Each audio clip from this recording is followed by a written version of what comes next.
Around Dodge City and in the territory on West, there's just one way to handle the killers and the spoilers, and that's with a U.S. Marshal and the smell of Gunsmoke.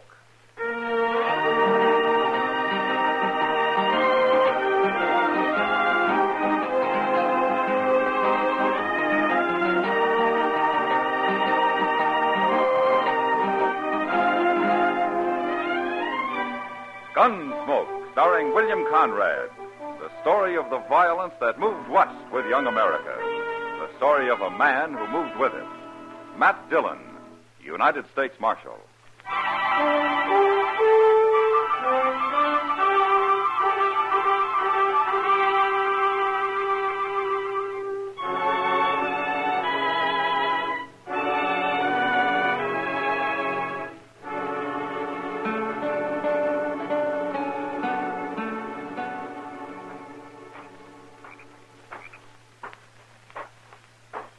That you, Si? Over here, Jim. Not so loud. Major's got guards walking all the way around the fort these nights. What do you care? You ain't a soldier. You ain't done nothing. Look, Si, I don't want nobody at all to get suspicious of me. Not for a week anyway. What do you mean, not for a week? That's what I want to tell you. I'm going to be hauling rifles into Dodge starting day after tomorrow. Rifles? That's right, about 4 wagon loads. Huh? That'll be a heap of rifles, Jim. Sure it will. What about Jonas? Will he give you time off to do it? Jonas. Jonas can't stop me. He's just a fool storekeeper. Yeah, I suppose so. I figure it'll take me before 5 days, Si. And afterwards I'll just quit and disappear before anybody catches on. When they do, we'll be a long ways from here. The Army will get their rifles back, Jim. Next time they go Indian hunting. Shh. Guard's about due. Come on, over here.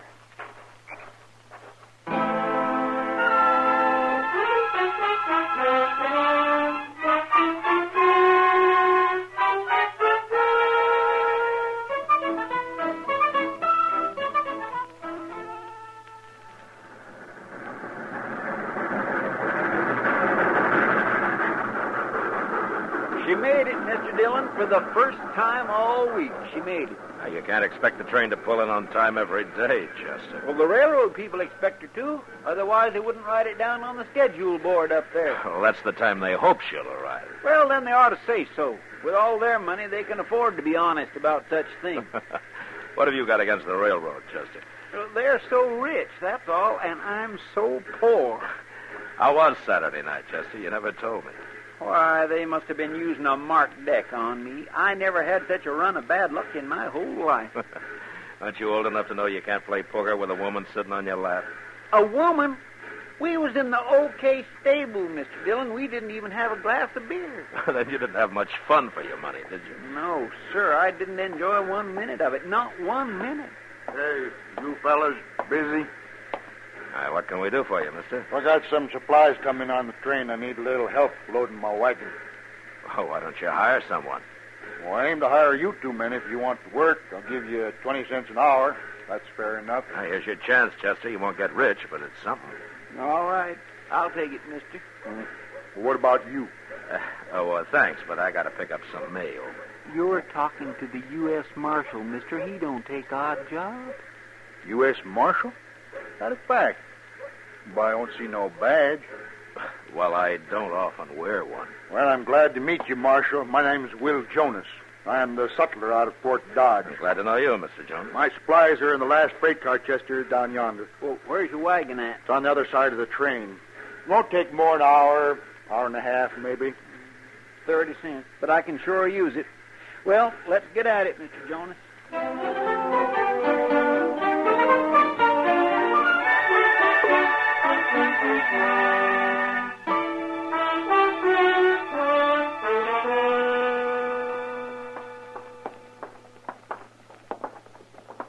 Funny thing, Mr. Jonas, I never knew what a sutler did before. If you was in the Army, you'd know, Chester. Sutler is to the Army what a general storekeeper is to civilians. We sell the soldiers everything from extra food, clothes, to whiskey and playing cards. Is that what was in all them boxes? They sure were heavy. Of course they were heavy. That's why I needed help. That's why I'm buying you a beer. And here we are. Yeah. Well, hey, look. There's Mr. Dillon. Who? Mr. Dillon, the marshal. Oh, sure. Well, let's go sit with him. He seemed like a nice fellow. Well, you go ahead. I'll get the beer. All right. Well, here. Here's some money. Thank you, Mr. Jonas.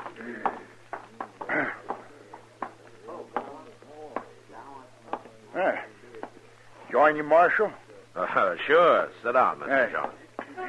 Yeah, I ought to have met you before, Marshal, but I usually drive straight to the depot and straight back to the fort. Now, have you been at the fort long? 3-4 months.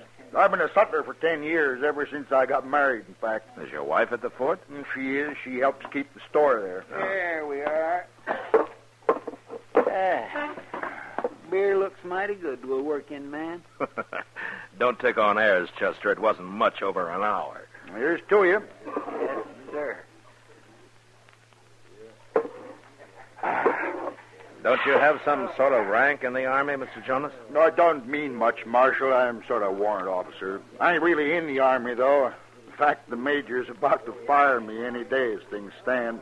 Why is he going to fire you? Oh, my assistant, a fella named Vale, I hired a few weeks ago. The major likes him. He wants to make him the chief sutler. See, this Vale is willing to do extra work for the Army, so the major's always calling on him for this and for that. And it's the work the soldiers ought to do, and I just won't do it myself. Not without extra pay, I won't. What sort of work, Mr. Jonas? Oh, all kinds of things. Hauling stuff, mostly. Vale's got a wagon of his own. He's no good. I don't like him, nor do I trust him. Oh, why don't you fire Vale, then? Too late now, Marshal. It'd look like sour grapes. And the major, he'd just hire him back as soon as he got rid of me anyway. That major sounds like a real hard-nosed to me. I suppose. But he don't even know Vale's not the man's real name. A lot of men don't use their real names, Mr. Jonas. Well, what is his real name? Linza. Jim Linza. Saw it once on a letter he got here in Dodge. Jim Linza? Yes, sir, that's it. But I can't sit here telling you my troubles all day. Been a pleasure, gentlemen. So long. Goodbye, Mr. Bye. Dillon. Oh, he's a good man, Mr. Dillon. I like him. Yeah, he is. But it's this Jim Linza I'm curious about. You know him? No, but I know enough about him to ride out and have a talk with the major. We'll go in the morning, Chester.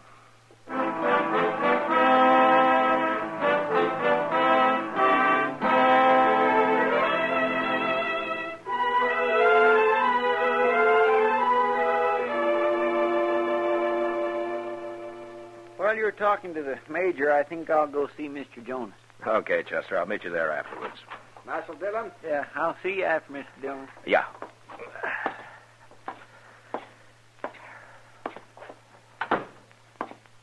Well, good morning, Marshal. Have a chair. Oh, thank you, Major. No trouble, I hope. Well, that depends. What do you mean? Major, you got a man out here called Vale, the sutler's assistant. Vale, oh, yes. Very willing fellow. Hard worker. What about him? He's got another name, Jim Linza. So? If he's the Linza I've heard about, he's not a very good man to have around an army post. State your case, Marshal. Well, there is a Jim Linza who's a renegade. He's spied for and fought with the Indians, sold them supplies, all of that. You think this is the man, Marshal? Well, he has the same name. And you'd condemn a man for that? No, but I'd sure keep an eye on him and find out what he's up to. I see. I think Vale's all right, Marshal. I don't think he's a renegade. Yeah, but, Major, if he is, he could sure cause a lot of trouble. One man against a regiment of cavalry? Well, I didn't say he might take on your troops single-handed. Oh, of course not. Marshal, who told you Vale's real name is Linza? Man whose word I think I can believe. Will Jonas, wasn't it? Oh, you don't have to answer. I've been watching Jonas. He's only interested in his store. I know what he's trying to do. Jonas seems like a good man to me. Perhaps, but you're not in command of Fort Dodge. No, I'm not. Command has its problems, Marshal.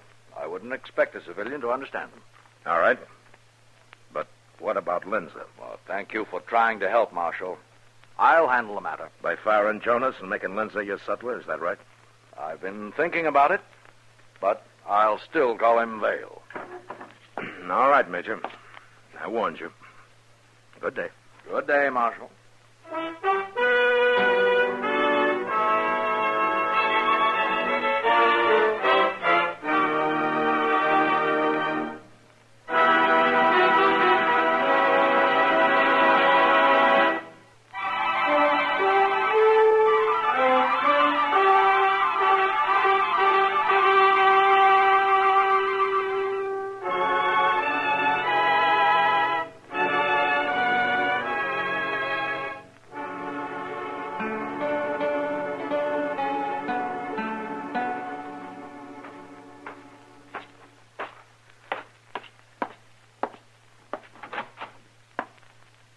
There he is. Come in, Marshal. You're just in time. Hello, Mr. Jonas. In time for what? Chow. Mrs. Jonas is expecting you. Chester here already accepted. Because they insisted, Mr. Dillon, that's why. Well, if it isn't putting you out... Oh, glad to have you. We live right in the back of the store here. Lil, come on out and meet the Marshal. Well, here she is. Lil, this is Marshal Dillon. How do you do, ma'am? How do you do, Marshal? It's good of you to fix dinner for us. No trouble, Marshal. If you don't mind dried vegetables, that's about all the Army ever eats. Sounds fine, ma'am. Well, some of the boys brought some fish last night, though, and I'm sort of fixing it all together. Fish stew. Oh, I made that myself. Well, then I hope you'll like mine, Chester. Oh, I will, ma'am, especially seeing as I'm half starved. I'm sure it's going to be just fine. Well, I like cooking for hungry men. It'll be ready in a few minutes. You can wash up out back. Oh, well, thank you, ma'am. There's soap out there and a towel, if nobody's run off with it yet. Oh, now who'd do that, Lil? I don't know, but the boys seem to figure it's a good place to find a clean towel. Oh, they always return it. Dirty, of course.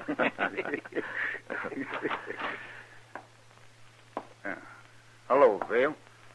I'll be taking my wagon into Dodge this afternoon, Jonas. Again? This'll be the 4th day. Major wants me to. Sure. Who are these men? This is Marshal Dillon. That's Chester, Proudfoot. Lawman, huh? Ain't you supposed to be in Dodge? I'm not a town marshal, Vale. I'm a U.S. marshal. Yeah, I heard of you. Your trouble out here? We came out to have dinner with the Jonases. I didn't know you knew them. You didn't? What time you leaving, Vale? I don't know. Whenever the major says. The major ought to be paying your wages. Yeah, he should, shouldn't he? I'll see you later. So long, Marshal. Goodbye. See what I mean, Marshal? Yeah. Well, you all go wash up and we'll sit right down. Hurry up, though.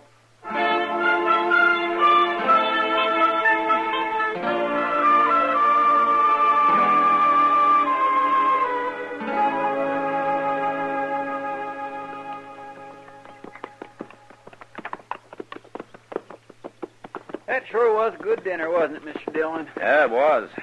Yeah, I'm afraid we stayed too long, though. It must be nearly 3 o'clock. Well, it's only 5 miles to Dodge. We can get there way before dark. Hey, look yonder. That wagon up ahead. Something's wrong with it. Yeah. Looks like he lost a wheel. Ah, poor fellow. Maybe we can help him. Sure. Mr. Dillon? It's that fellow Vale. Yeah. Come on.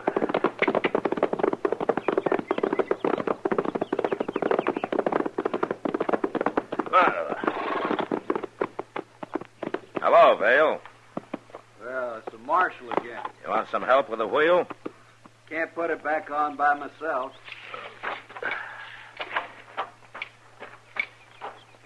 There's a pole in the ditch over there. We can use it for a lever. I'll get it. Yeah.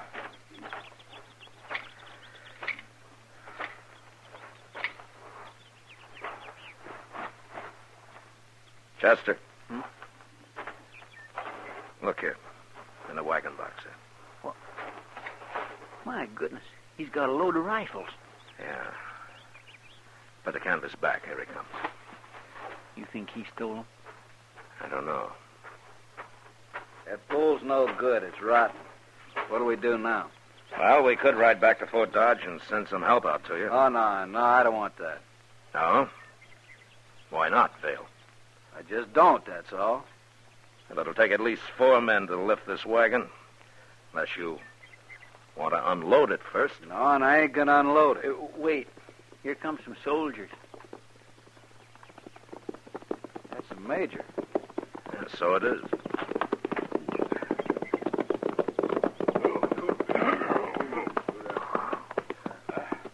What's the trouble here, Vale? Wheel rolled off, Major. Have to lift the wagon up to get it on again. Corporal Harris.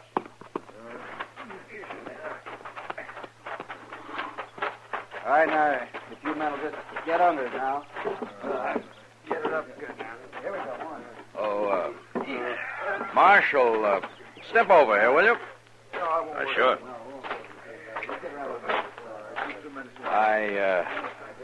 I hear you had dinner with Will Jonas and his wife. Yeah, that's right. But before you say anything, Major, do you know what Vale's carrying in that wagon? Do you? Rifles. He must have 20 or so. 25. Oh. All right. This load makes an even 100 bales carted into Dodge the last few days. We're overstocked, so we're shipping them back to Fort Scott. Does that explain everything, Marshal? Yeah, sure. If they all get there. You're over-suspicious, Marshal. Perhaps it's the nature of your job. Perhaps. Vale's all right. His helping out with this sort of work means my soldiers have more time for their military duties. His name's Lenza, Major, and I've told you what he is. And you had dinner with Jonas. No, I'm not convinced, Marshal. Oh, there, the men seem to have the wheel on. I've got to get back to the fort. I've just been exercising my horse a little, you know. Don't have much time.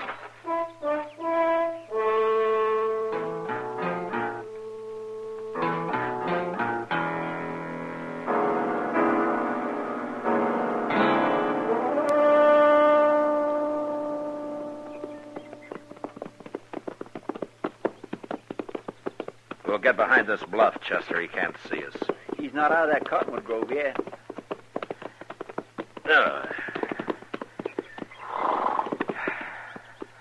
We'll trail him like this all the way into Dodge. And if nothing happens on the road, then they're stealing those rifles off the train somehow. They? Well, I doubt if Linza's working alone. It'd be too difficult. You're pretty sure he's stealing them, aren't you, Mr. Dillon? And from what I've heard of Linza, he can make a lot of money off of some good rifles. He'll probably trade them to the Indians for horses and then sell the horses. He and whoever's in on it with him. Plum makes me boil to think of that major about to fire Mr. Jonas and then letting this Linza get by with everything. He's doing what he thinks right, Chester. He'll learn. I sure hope so, sir. And before it's too late. Where is that wagon? He should have come out of those cottonwoods a long time ago. Maybe his wheel fell off again. I hope not.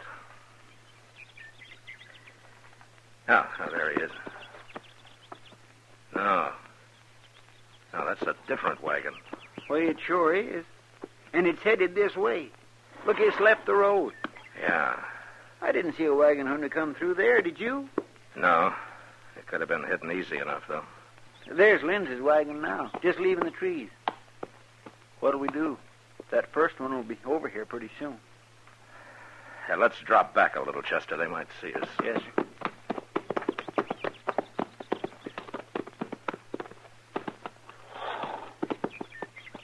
All right, Chester. Now, you make a big swing around this bluff and stay out of sight as long as you can. Come onto the road behind Linza and follow him into Dodge. Right to the depot if he goes there. Well, what are you going to do? I'm going to wait right here for that other wagon. I'm curious about it. All right, get going. I'll see you in Dodge. Yes, sir.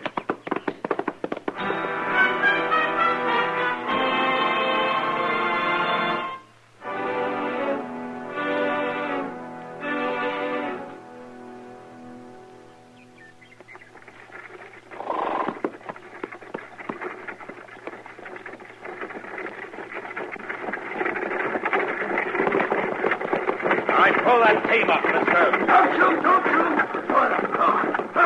Easy. Oh, easy. All right, now wrap your hands around those lines. Now 2 or 3 times. Fill them up. All right, now jump down. Arms high. You got that drop on me. I won't try nothing.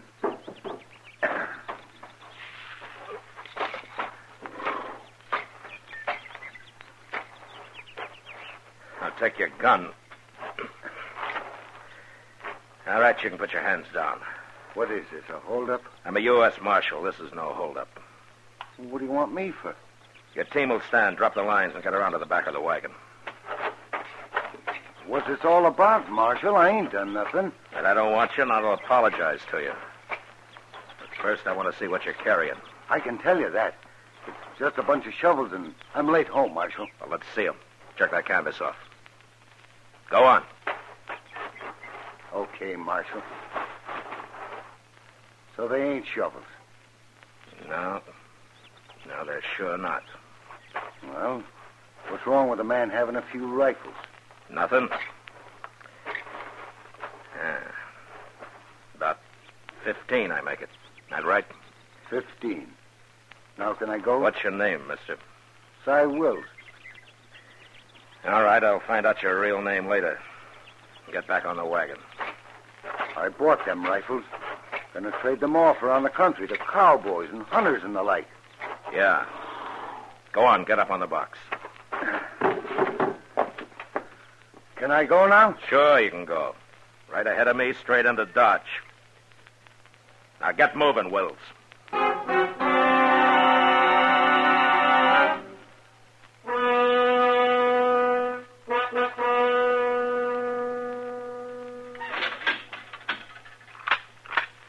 You'll have company pretty quick, Wills. Who? Now, you wouldn't want me to spoil the surprise for you, would you? If there's anything I hate, it's a renegade. Mr. Dillon? Where is he, Chester? He put the rifles on the train, sir, but there wasn't any 25 of them. I guess you found the rest, huh? Yeah, his partner had him. I got him locked up. Where's Lindsay now? I followed him to the Longhorn. He's in there. Yeah. The wagon's out back, Chester. You better stack those rifles in the office here. Yes, sir. I'm going after Lindsay. Well, you shouldn't have any trouble. He's not wearing a gun. I know. I'll be back shortly.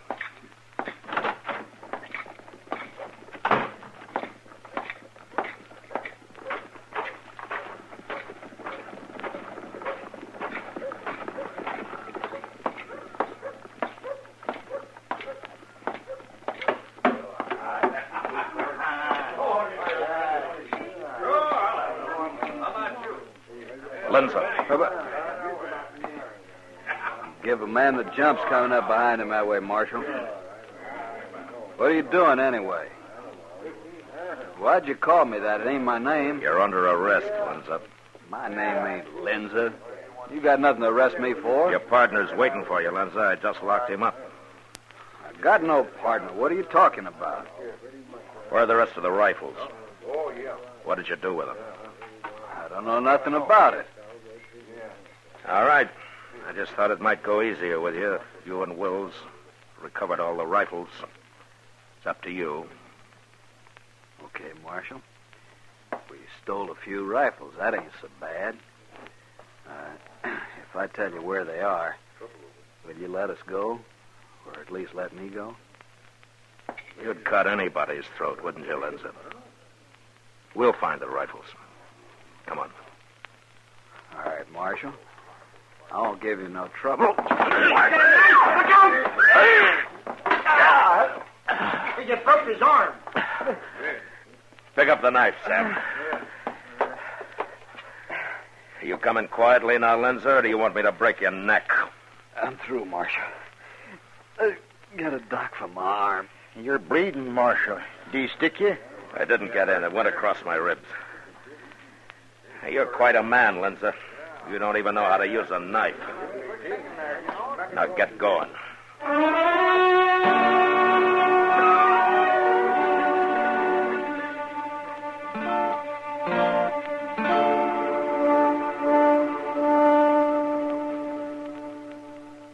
I heard what happened happened yesterday, Marshal, so I come in early this morning. Well, glad to see you, Mr. Jonas, anytime.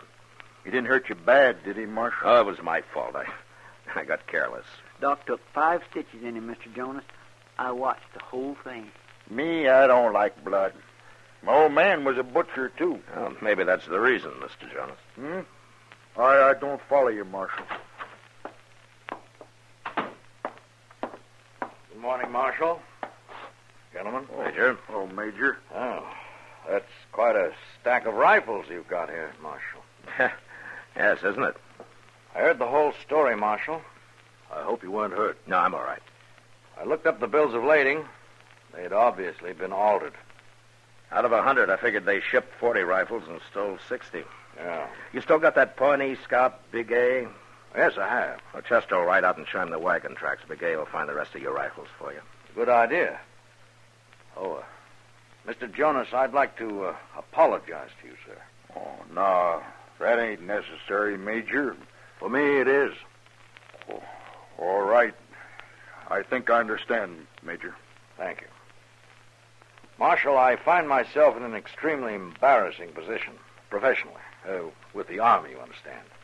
And I wanted to ask you... Major, I'd like to ask something of you first. Why, yes, certainly. Those 2 men I got locked up, I was wondering if you'd take them back to Fort Dodge. It's sort of a military matter anyway. You could try them out there. Well, that's very decent of you, Marshal. Well, I figure once is enough in any one day for a man to admit he was wrong. Thank you, Marshal. I'll send a guard in for the prisoners. Mr. Jonas, would you care to ride back to Fort Dodge with me? I came in alone. Oh, be happy to, Major.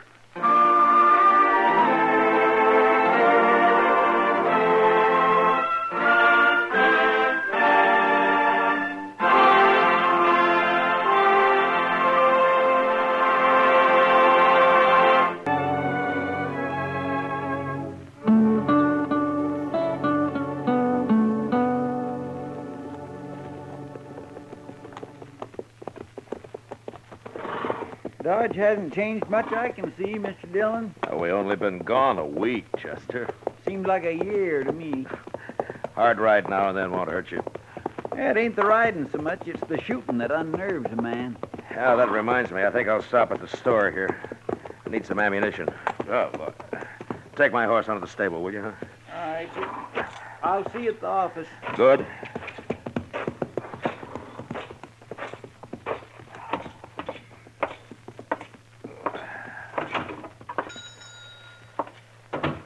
Marshal Dillon, it's certainly good to see you back. Well, thank you, Mr. Green. Yes, sir. We've missed you around here. Well, that's fine. I'd like a couple of boxes of 45s. Oh, you're loading up, too. I guess you've already heard. What? Yes, sir. I sold more ammunition the last couple of days than I usually do in a month. I'm nearly out. There's the last box of 45s I've got. I'd have saved more for you if I'd have known, Marshal. After all, you're going to be sort of out front in this business. Mr. Green, what are you talking about? Well, you haven't heard? Heard what? About the Indians. Indians? The Pawnees. They're going to attack tomorrow. This is the last day we've got to get ready for them. That's why everybody's been hoping you'd be back in time. We have to get organized, Marshal. Where are they, Mr. Green? Who? The Pawnees. Oh, they're out on the prairie somewhere, I guess. Now, what are your plans, Marshal? Oh, I don't have any plans. All righty. When you decide what to do, let me know. I'll do my share of the fighting. You know that. You can count on me. We've got women and children in Dodge. May I ask one question, Mr. Green? Certainly. How do you know these Pawnees are going to attack Dodge? And how do you know they're going to attack tomorrow? Well, everybody knows about it, Marshal. That's why, like I said, they've all been buying up ammunition, getting ready. But who told them about the Indians? I don't know, Marshal. It's general knowledge. You just ask anybody. Is the whole town as jittery as you are? I'm not jittery. Marshal, this is a serious matter. Those Indians could wipe out Dodge if there's enough of them. Yeah, sure. How many are there, Mr. Green? Well, I don't know how many, Marshal. Good-sized war party, I imagine. Has anybody seen them? Oh, no, Marshal. They haven't seen yet. It's tomorrow they're coming. Oh. I'll put the 45s on my bill, Mr. Green. You let me know when you get your plans made, Marshal. You can count on me. I'll tell everybody you're back, and we'll have a meeting. No. You wait till you hear from me, Mr. Green.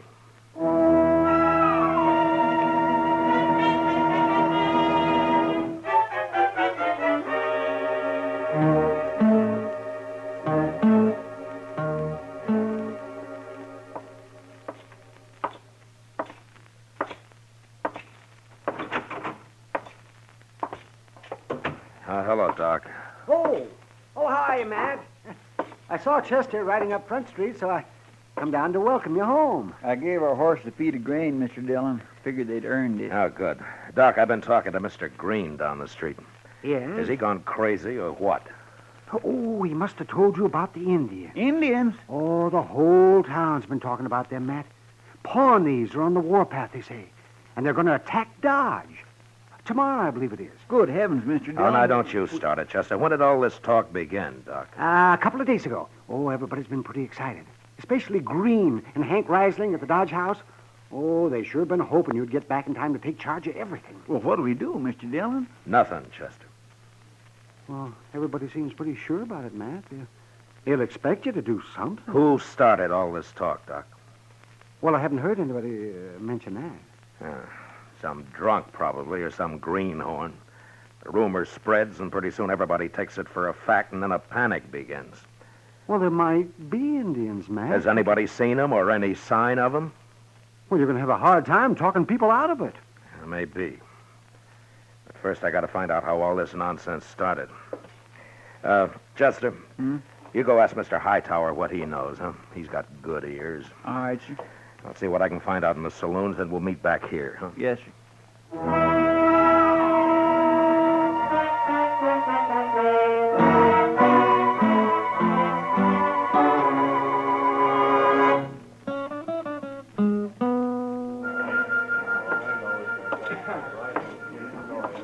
Matt! Hello, Kitty. You go away for a whole week and you come back with nothing but a big frown. What are you on the prod about? People. Oh, that. How come you're not armed, Kitty? Armed? You're just going to let the Pawnees ride off with you? Aren't you going to struggle a little? Kind of exciting, isn't it, Matt? You don't seem very worried. Why should I be? Dodge is full of heroes these days. Kitty, maybe I never gave you enough credit.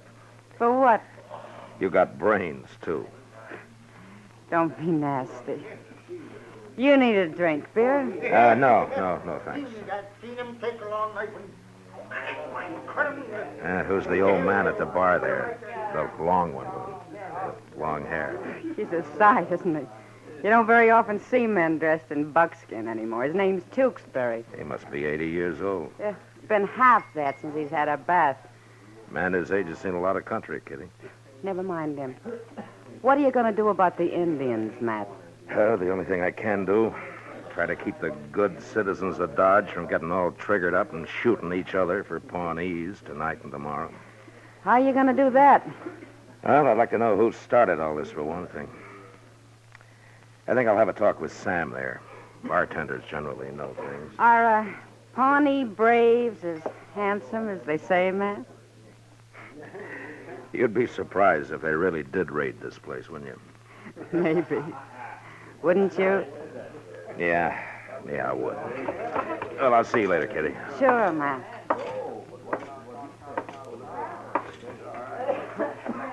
Sam. Hello, Marshal Dillon. Welcome home. Oh, thank you, Sam. What's your pleasure? Nothing right now.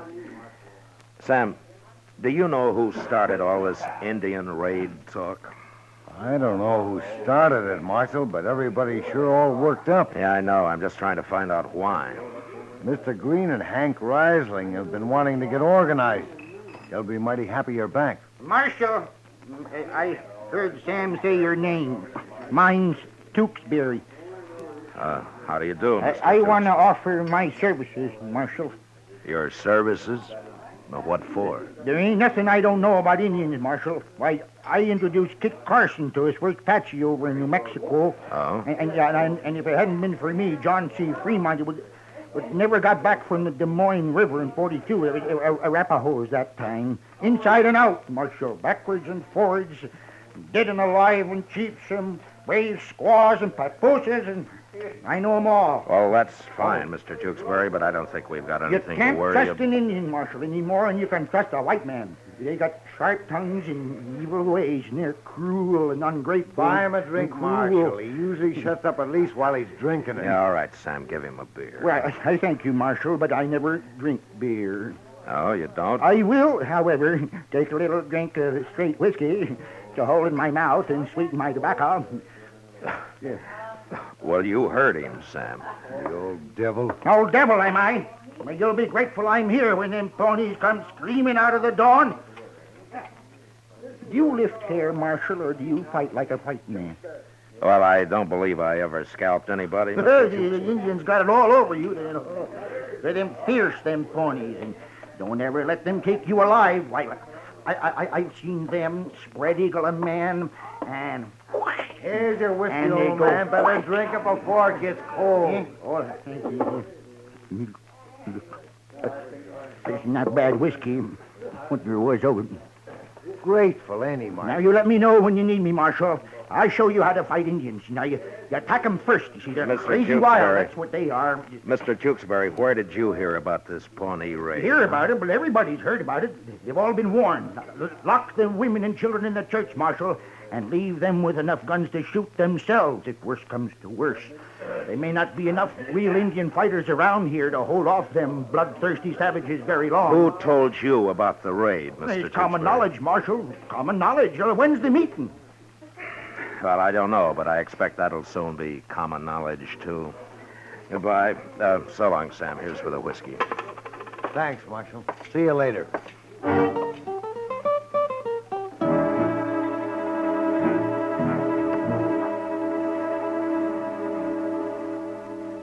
Mr. Hightower didn't know anything, Mr. Dillon, except there will be an attack tomorrow. What'd you find out? Well, I went to all the saloons, Chester, but all they had was the same story. Some wilder than others, especially an old man called Tewksbury. He seems bloodthirstier than anybody. I never heard of him. No, he's a stranger here. Oh, look what's coming across the street. I guess this is the organizing committee, huh? Yeah. Who is that pioneer they got with them? Now, that's old Tewksbury I told you about. He's a little touched in the head, I'm afraid. Well, here they are. Gentlemen? Gentlemen? All right, gentlemen. Now, Marshal, there isn't much time left, and we've got to get Dodge organized. Now, Hank Reisling here and I, we've worked out a tentative plan, which we propose Just a minute, Mr. Green. There's something I want to ask before you go on. Yes, Marshal. I'd like to know which one of you men heard about these Indians first.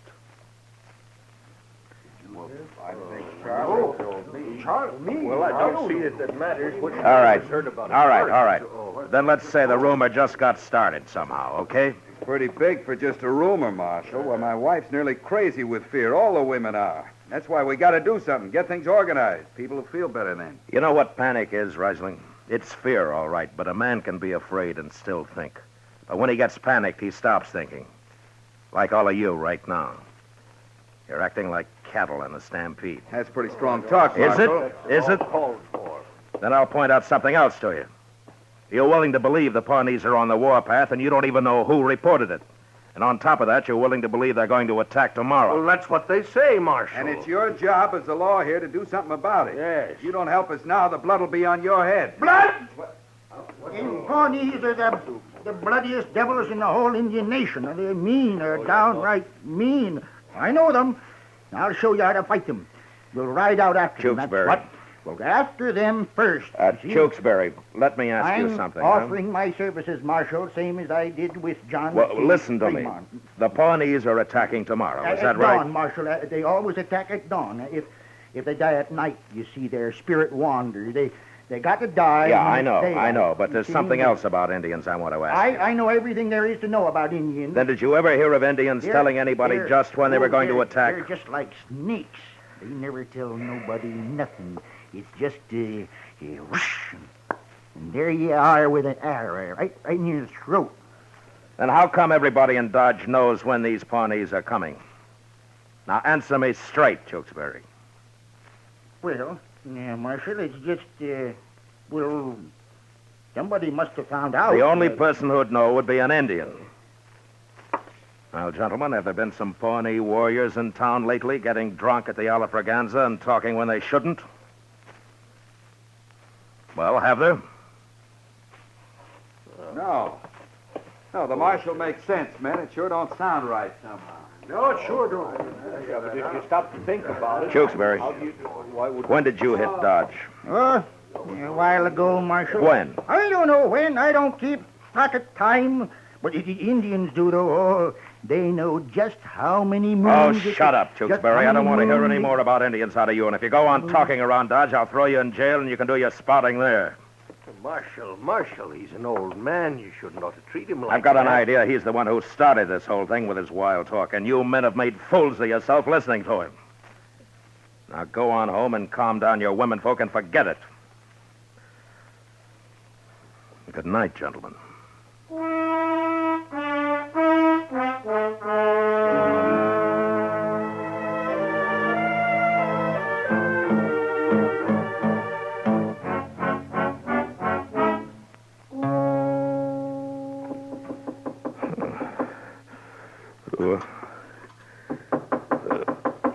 Yeah, who is it? Chester, Mr. Dillon. Oh, Chester. Well, come in, Chester. Say, you're all dressed. Yeah, I slept with my clothes on. I figured there might be trouble yet. There is. That's what I come to tell you. Well, then tell me. It's a fire, Mr. Dillon, at the edge of town, that What? old rooming house of Ari Danvers. A fire? How bad is it? The house is going, but that ain't the worst. They found some arrows nearby. What? It's the Pawnees.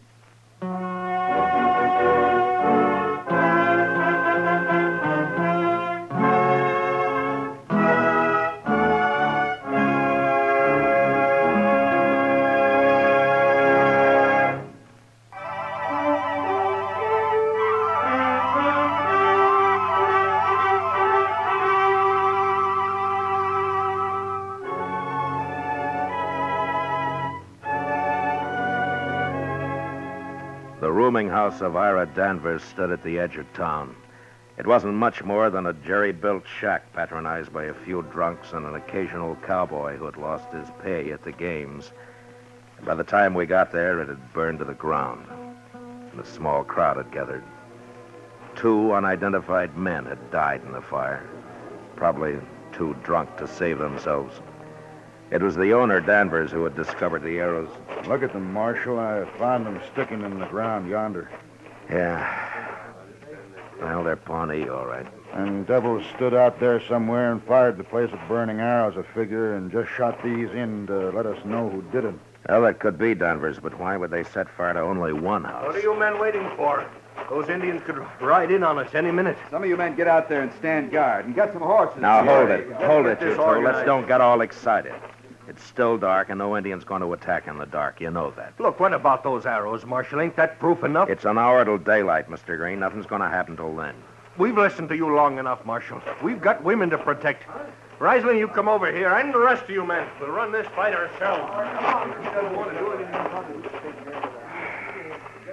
Chester, Yes, sir. see old Tewksbury over there at the edge of the crowd? Yes, sir. He ain't talking so much tonight, is he? Drift back in the dark where he can't see you. And if he leaves here, let me know at once, huh? All right, sir. What do you make of it, Marshal? Yeah, there's nothing to worry about, Sam. What are you doing here, Kitty? Sam promised to wake me up when the action started. So he did. Well, there's been a fire and 2 men died. The action's over. Now go back to bed. Don't take it out on me, Matt. I didn't start this Indian scare. No, I'm sorry, Kitty, but this is no place for a woman. Where is a good place for Oh, a now woman? don't start that. What are they doing over there, Marshal? Green and Riesling are organizing the defense of Dodge, Sam. They found some arrows, I hear. Yeah, they did. Pawnee arrows. And they are going to attack. They're right out there in the dark somewhere. No, I don't think so, Sam. But you go look if you want. Sam, come on over here. We'll need you, too. That's Green. He's calling me. And then you better go. Sure. I'll go. I'll go with you, Sam. I want to see what's doing. What? Oh, where is he, Chester? He drifted off behind that next shack. Well, let's follow him. Come on.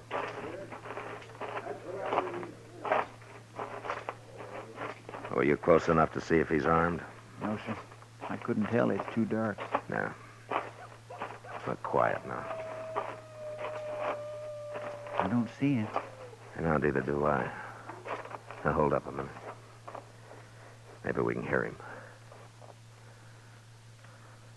Now let's go on. Hey, something moved right over there. Yeah, I saw it. Look, he's lighting a fire. Yeah, there he goes. You put out the fire, Chester. I'll catch him. Yes, sir.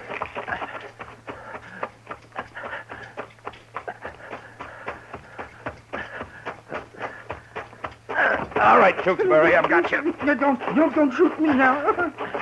All right, get your hands in the air. I ain't armed. What do you call this Bowie knife? All right, put your hands down. Well, you've been pretty talkative till tonight, Tewksbury. You want to tell me what this is all about? You go eat dirt. Where did you get those Pawnee arrows you planted at Danvers' place? Them Pawnees, they got sharp tongues and evil ways. They're cruel and ungrateful. Tewksbury, what do you really know about the Pawnees? Oh, I know 'em. I know 'em. You men go kill 'em. You write 'em down. Why, Tewksbury? Why do you want them killed? They're savage devils. They treat people mean. Why do you say that? What did they do to you? Let's go drink some whiskey. Tewksbury, 2 men died in that fire you set at Ira Danvers. Do you realize that? White men, let 'em die. You can't trust them. I don't think you understand. You killed 2 men tonight, Tewksbury. Been a long time since I had any whiskey. Years. Are you drunk now?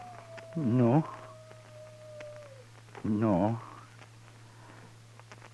I'm tired. I'm awful tired. Tired and lonely. I want to lay down. Make camp. Yeah. Come along, old man. I'll show you a bed.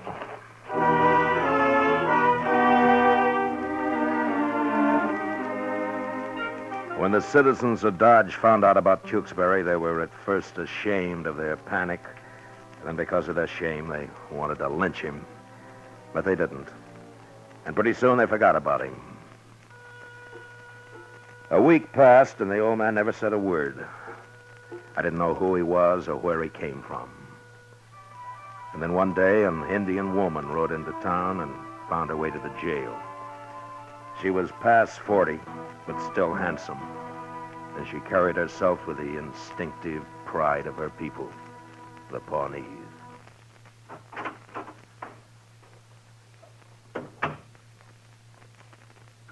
Is this the jail? Yes, it is. You are the marshal? That's right. What can I do for you? Word has been brought that you have an old man here. Tewksbury? Yes.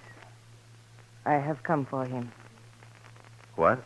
I am his daughter, Marshal. Oh, I see.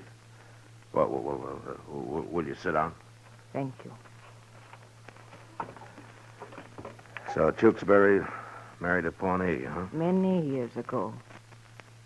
My mother is dead. Yeah. Your father taught you English, huh? Yes. But I have lived among white people. Not for long. I like my people better. Of course. I think my father does, too. He has lived with us many years. Tell me, what was he doing in Dodge? He is old. So old he is like a child. He ran away one night in anger. Why? Our tribe is peaceful, Marshal. We have given up war. But sometimes the young men find it difficult not to fight. My father made some whiskey. He was giving it to the young men, telling them they should kill white people. And he got caught at it. Yes. The chiefs held council. They made very strong talk. My father grew angry. He say he will destroy them. Marshal, he is old. Thoughts are no longer clear in his head. Yes, I understand. He has lived long, seen many things. He does not like being old. He cannot understand why life is peaceful with us. Well, he sure stirred up a lot of trouble here. A hunter told us the story. My father will be more closely watched now. Because he has served the tribe well in the past, chiefs will send you horses. Horses? To let him come back. Oh, he's fine, huh? He's fine, yes. I forgot the word. Well, it's not as simple as that. You see, 2 men died in that fire your father set. I'm afraid he'll have to stand trial. Trial? Oh, your counsel. Yes, It'll be in a few days now, but I've got to warn you that it might not go well with him. 2 men die. I understand, Marshal. I wait. Look, would you be willing to come to the trial to talk for your father? A squaw? We allow women to talk at our trials. Then I will be there. Good. Now I think your father'd like to see you. Come.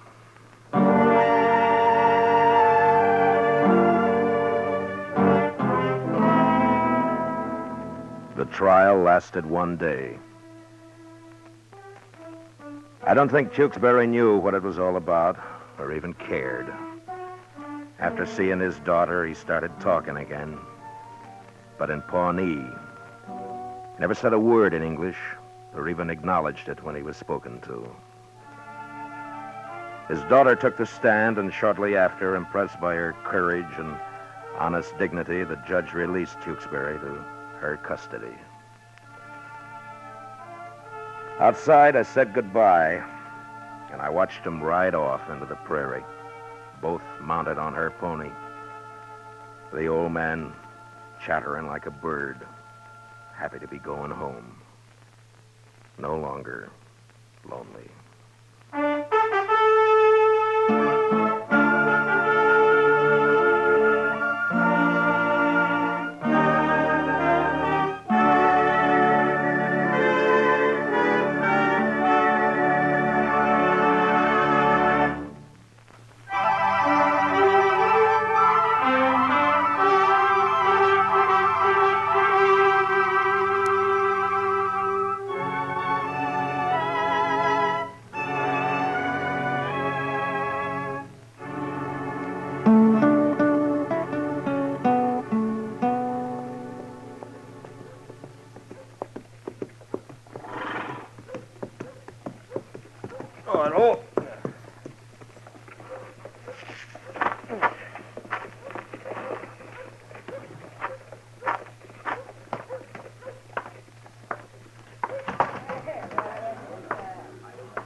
What'll it be, mister? I got away.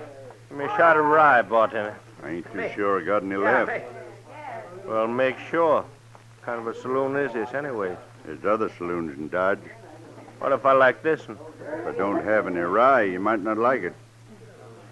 You're talking to the wrong man. You go look for that bottle if you want to live. Now, go on. All right. Never said I wouldn't look, did I? Hey,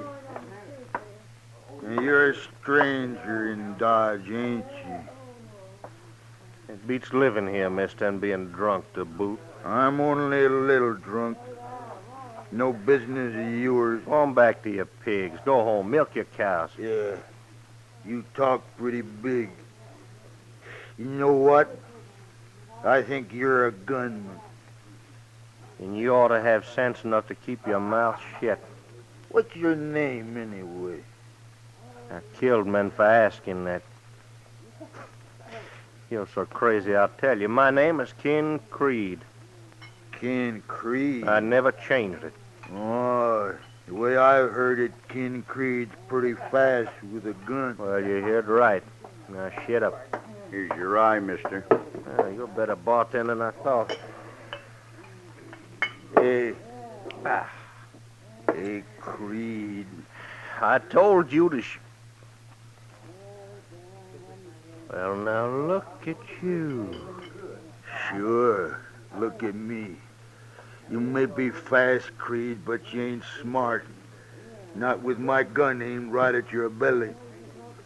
Makes it kind of dangerous to take a drink around here, don't it? For you it does. I'm sorry it's got to be this way, Creed, but I am a little drunk. I can't take any chances. Man with a gun in his hand, he's taking chances, friend. Especially when he's pointing it at me. Still talking big, ain't you? Go back to my pigs, huh? I'm gonna kill you for that. I'm gonna be the man that killed Ken Creed. The rest of that man ain't been born yet. All right, put the gun away, mister.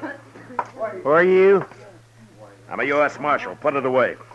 You ain't arresting me. No, it was self-defense. He looked away from you when I yelled, and he was drunk. But he drew first, all right. Then I'll put my gun away. Chester, get a couple of men and take his body out back, huh? Yes, sir. Give me a hand here, will you?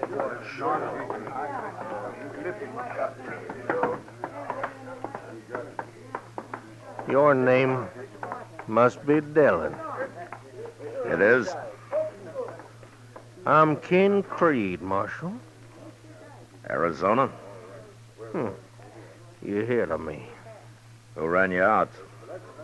Nobody runs me out anywheres, Marshal, including Dodge. I don't like gunmen, Creed. Cause trouble here and I'll run you out. I hear to you too, Marshal. Your hand is a gun. I'm still alive. Didn't mean a thing to me. Shoot that drunk they just carried out. I ain't at all proud of it. I know you're kind, Creed. I think I'm gonna like Dodge. You have a right to protect yourself here, but that's all. And don't forget it. Mr. Dillon, that fella had a friend who's going to see he gets buried. Come on, Chester. Yes, sir.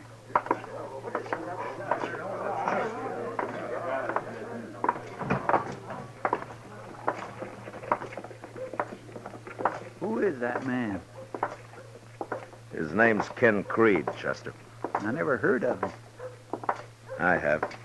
Oh, he's a gunman, you mean, huh? Yeah. Well, I'll say one thing. He was mighty fast. I'm not sure I ever saw anyone faster. You seem worried, Mr. Dillon. Chester Creed's killed a lot of men just to build his reputation, but that's all he cares about. You didn't hear him, but he said he wasn't proud shooting that man in there. What he meant was he'd like to kill me. That'd make him proud. Oh. You think he'll try? He'll try. Then why don't you go out right now and shoot him down? I'm a lawman, Chester, not just a gunfighter. Why should I risk my life to satisfy whatever's wrong in Ken Creed's head? Yes, sir, you're right. I guess I just wasn't thinking. If he breaks the law, I'll fight him, but I won't fight him over anything as stupid as reputations and the like. No, sir. I sure do wish he'd haul himself out of here, though. Well, that isn't likely now. There's no use worrying about it. Say, I've got an idea. Maybe you ought to wire Abilene and get Mr. Hickok to come over here for a little visit. You think I'm afraid of Ken Creed? Oh, no, sir, it isn't that, Mr. Dillon. I just thought maybe he'd leave town if there was more than one man to face. Creed's as fast as any man I ever saw, Chester. Maybe he can beat me. I don't know. And I sure don't like the idea of dying. But I got over being afraid of it a long time ago. Yes, sir, I know. And if I asked Wild Bill for help, he'd come expecting 20 men like Creed, not one. Now, why don't you go upstairs and get Doc? He said he wanted to have supper with us at Delmonico's tonight. All right, sir. I'll go get him.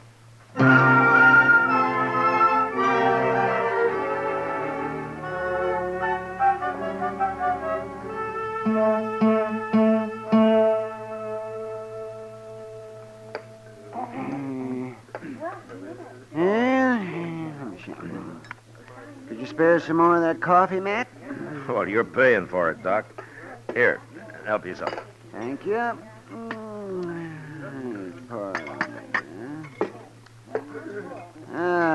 Well, I won't be able to pay for anything much longer if business doesn't pick up some around here. Doc, why don't you get a steady job back east in a hospital or something? I worked in a hospital once, Chester. Well, why'd you leave? Oh, I didn't like it much. That's not what you told me, Doc. An affair of the heart, Chester. A woman of great beauty and an evil spirit. Oh? She never told me she was married to the head of the board of directors. Oh. No, she never said a word about it. Her husband mentioned it, though, very first time I met him. The night he fired me.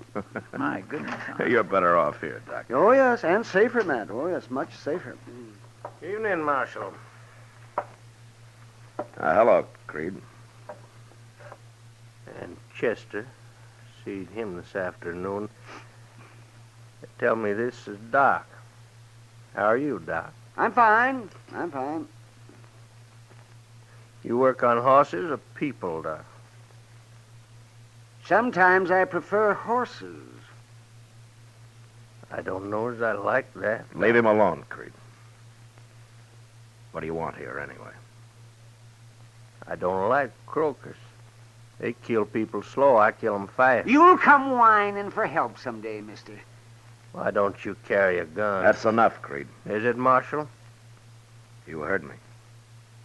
You got a gun, Dillon. Get out of here. If you're calling me, draw. Go on. Draw. No. No, Creed. Not this time. Sure, Marshal. Sure you're not.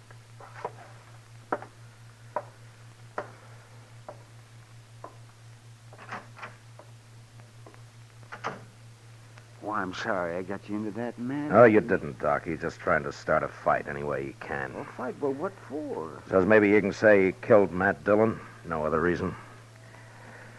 Come on, let's get out of here.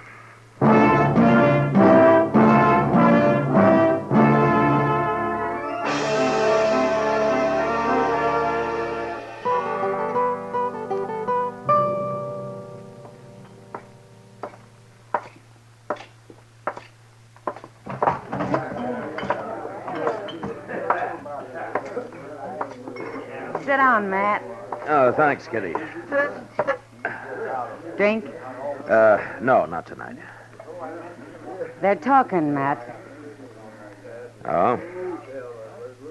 Who's talking about what? People, about you and Ken Creed. They say he backed you down at Delmonico's earlier tonight. I can't stop their talk. I just thought you ought to know, Matt. Yeah, sure. Thanks, Kitty. What really happened? He backed me down. It's true. Then you got a reason for letting him. No reason. Sometimes I don't understand you one bit, Matt. And try to understand Creed and his reasons. It's his play, this business. Matt, he just came in, over there. Yeah, I see him. He doesn't look worried about anything. No, he doesn't. Oh, here he comes. Yeah. Saw you sitting here, Marshal. So? And that's a right pretty gal. You going to introduce me? Go back to the bar, Creed. Do your drinking there, huh? That's not friendly, Marshal. My name's Ken Creed, miss. Nobody asked you. And peppery, and I like them that way. Beat it. Why, sure. When you get rid of your friend here, why, you and me can get together later, okay? Creed? I've about had enough of you. That's so, Marshal? All you want is for me to draw on you, isn't it? That's all, Marshal. And if I don't? Well, you will, Marshal. Sooner or later, you'll have to. I'll think of something.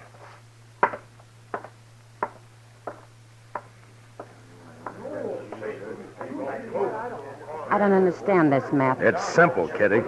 Real simple. You're not afraid of him.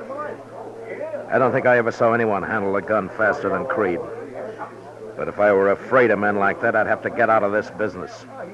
He thinks he can kill you. Anyway, he's willing to gamble on it. Why? It'll make him a bigger man, that's all. And I'm not interested in that. No matter what people are saying. You're in a bad spot, Matt. Yeah. Yeah, it looks that way.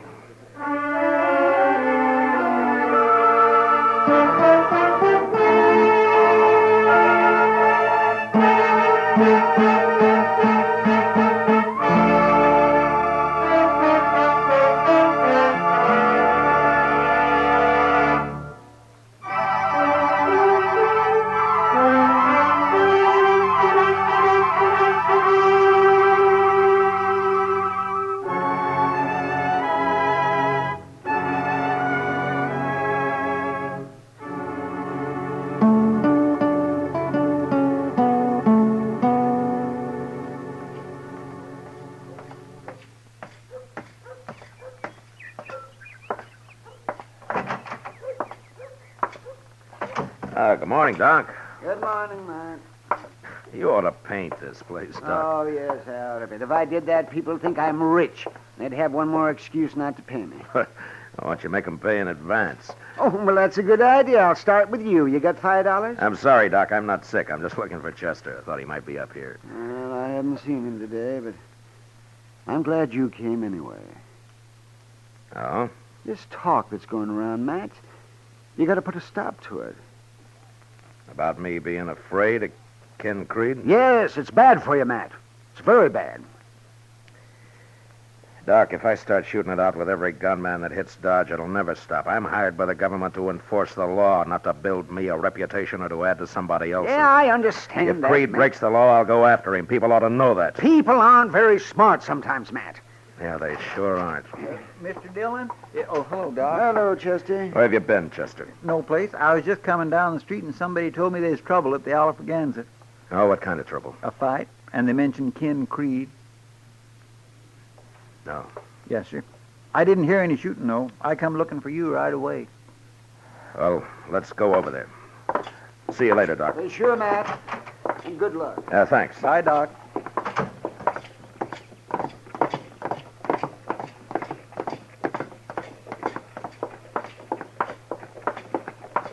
When did this happen, Chester? Well, it couldn't have been very long ago. Maybe Creed's killed another man in self-defense. I don't know. Well, we'll soon find out.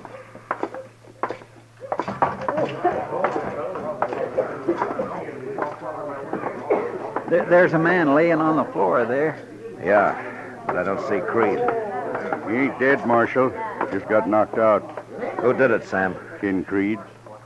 Where is Creed? He went outside a couple of minutes ago. What happened? Well, properly speaking, Marshal, it wasn't even a fight. This fellow was just standing there with his back to Creed and wasn't even talking to each other. All at once, Creed pulled out his gun and cracked him over the head with it. I see. Got no idea why he did it, Marshal. Just meanness, I guess. Maybe. You better get that man up to Doc, Sam. He may be hurt worse than you think. Sure. Chester, come on. Yes, sir.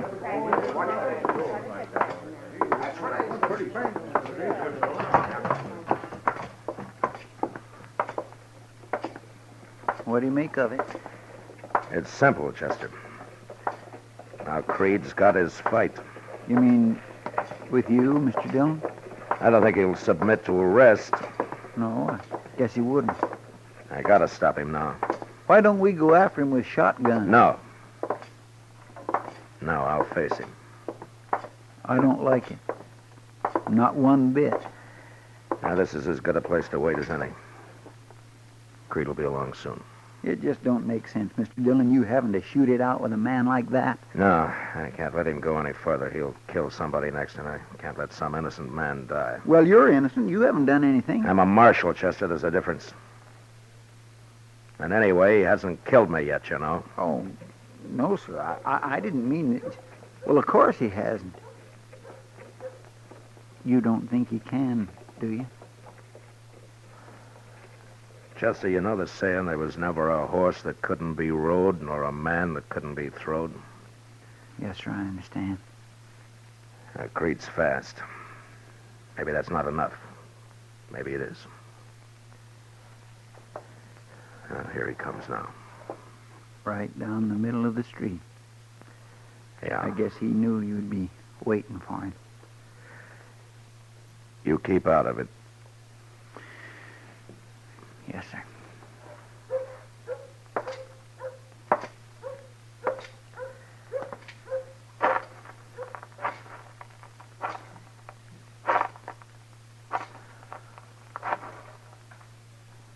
Looking for somebody, Marshal? I'm looking for you. Yeah, It's against the law to slug people in Dodge. I figured it was. Sure. I don't suppose you'd come along to jail. You know I won't, Marshal. All right, go ahead and draw, Creed. It doesn't matter now. All right, Dillon. I will.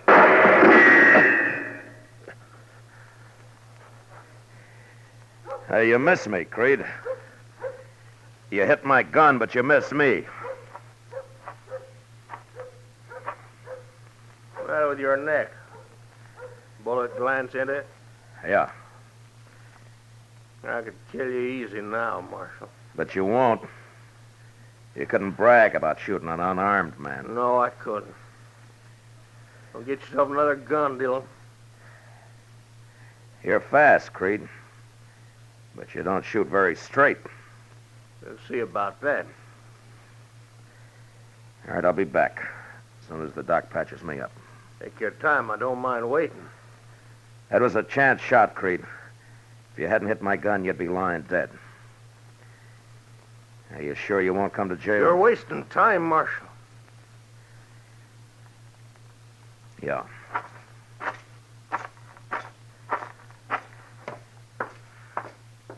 You hurt bad, Mr. Dillon? I don't think so, Chester.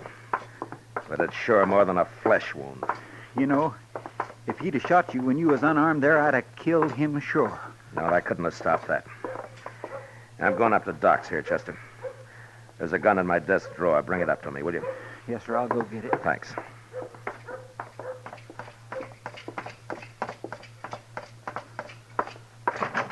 Yeah, I saw the whole business, Matt. Oh, yes, I saw it. I was just getting my things together here, and I was going to come down. It's not too bad, Doc. Well, come on over here now, and let me see it. Yeah. That's it. Now, sit down. Sit down, Matt, right here. That's it. Now, here. You wipe your hands with this. Yeah, thanks. That's good. Now, let me see this thing. Let me see there. Just missed the vein. You're lucky, Matt. You're mighty lucky. Yeah. She tore the muscle there. That's not bad, though, no. I'll just take a couple of stitches and you'll be as good as new. Almost. Hurry it up, will you, Doc? You just hold still now. You be very careful. See what's the matter. What's your hurry? I want to face Creed before my neck gets stiff. Might throw me a little. That's all right now. You mean you're going back after him? Of course. Of course I am. That's all right now. But that's crazy, Matt. That's plumb crazy. Let's see. He's all speed, Doc. Unless he's right next to him, and it's luck if he hits him. He missed me. Yes, but he hit your gun, so. Yeah, but that wouldn't happen again in 1,000 times. Yeah, well, maybe you're right, Matt. You know, it takes nerve, Doc, to stand there and hold your fire for that 1 second you need to aim. Yes, I know. And I don't think Creed has that kind of nerve. Well, I hope not, Matt, but we'll see in a minute. Ah, there you are. Now. Just wrap a bandage around your neck and we're through. How is he, Doc? Well, he's pretty good, Chester. If he doesn't tear those stitches out. Well, you can always sew me up again, Doc. Oh, sure, yeah. Is this the gun you wanted? Yeah, that's it, Chester. Well, I'll see you later, Doc. Matt? Yeah? I want to take a look at that. In the morning, you come by then. Yeah, thanks, Doc.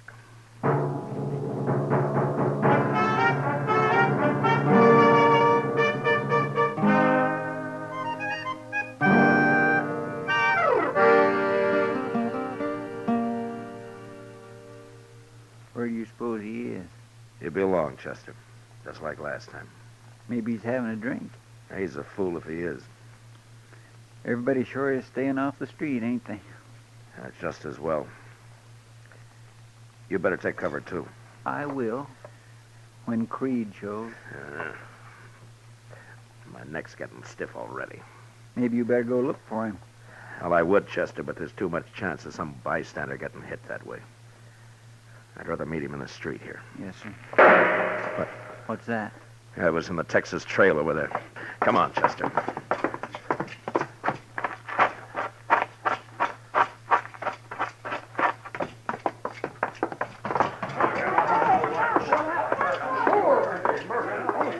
Somebody must have been shot where they're all crowded around back there. Yeah. All right. Here. Let me through him. Come on. Let him out of the way, please. It's Creed, and he looks dead to me. All right, quiet. Quiet up. Shut up! Now, who shot Creed? I shot him. I shot King Creed. All right, I'll take your gun, mister. Hmm? No, you won't. I'm a gunman too, Marshal. You ain't taking my gun. You're drunk. Get your hands up. I'll kill you too.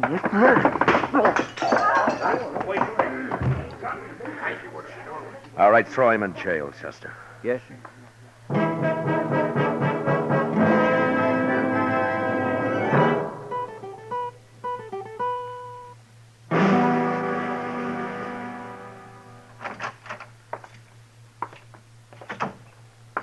That fellow's pretty sober now, Mr. Dillon. Says his name's Chuck Carter. You want to talk to him? No, I heard the whole story, Chester. There were plenty of witnesses. Carter claims he don't remember what happened. Well, he'd better remember. He'll probably hang for it. You mean he started it? It wasn't even a fight, Chester. It was just like that man Creed clubbed. Only Carter didn't club him. He shot him. How? Right in the back. Creed didn't even know it was coming. Funny way for a man like him to die, ain't it? Yeah, but maybe it's best this way. How do you mean? Well, if Creed and I had shot it out, the survivor would have been just that much more of a prize for some drunken bum like Carter. And that'd have been you, Mr. Dillon. Yeah, maybe. But I'll never know for sure, Chester. Not now. Well, Mr. Dillon, I'll tell you something. I was scared plumb to pieces. Well, Mr. Proudfoot, I'll tell you something. So was I.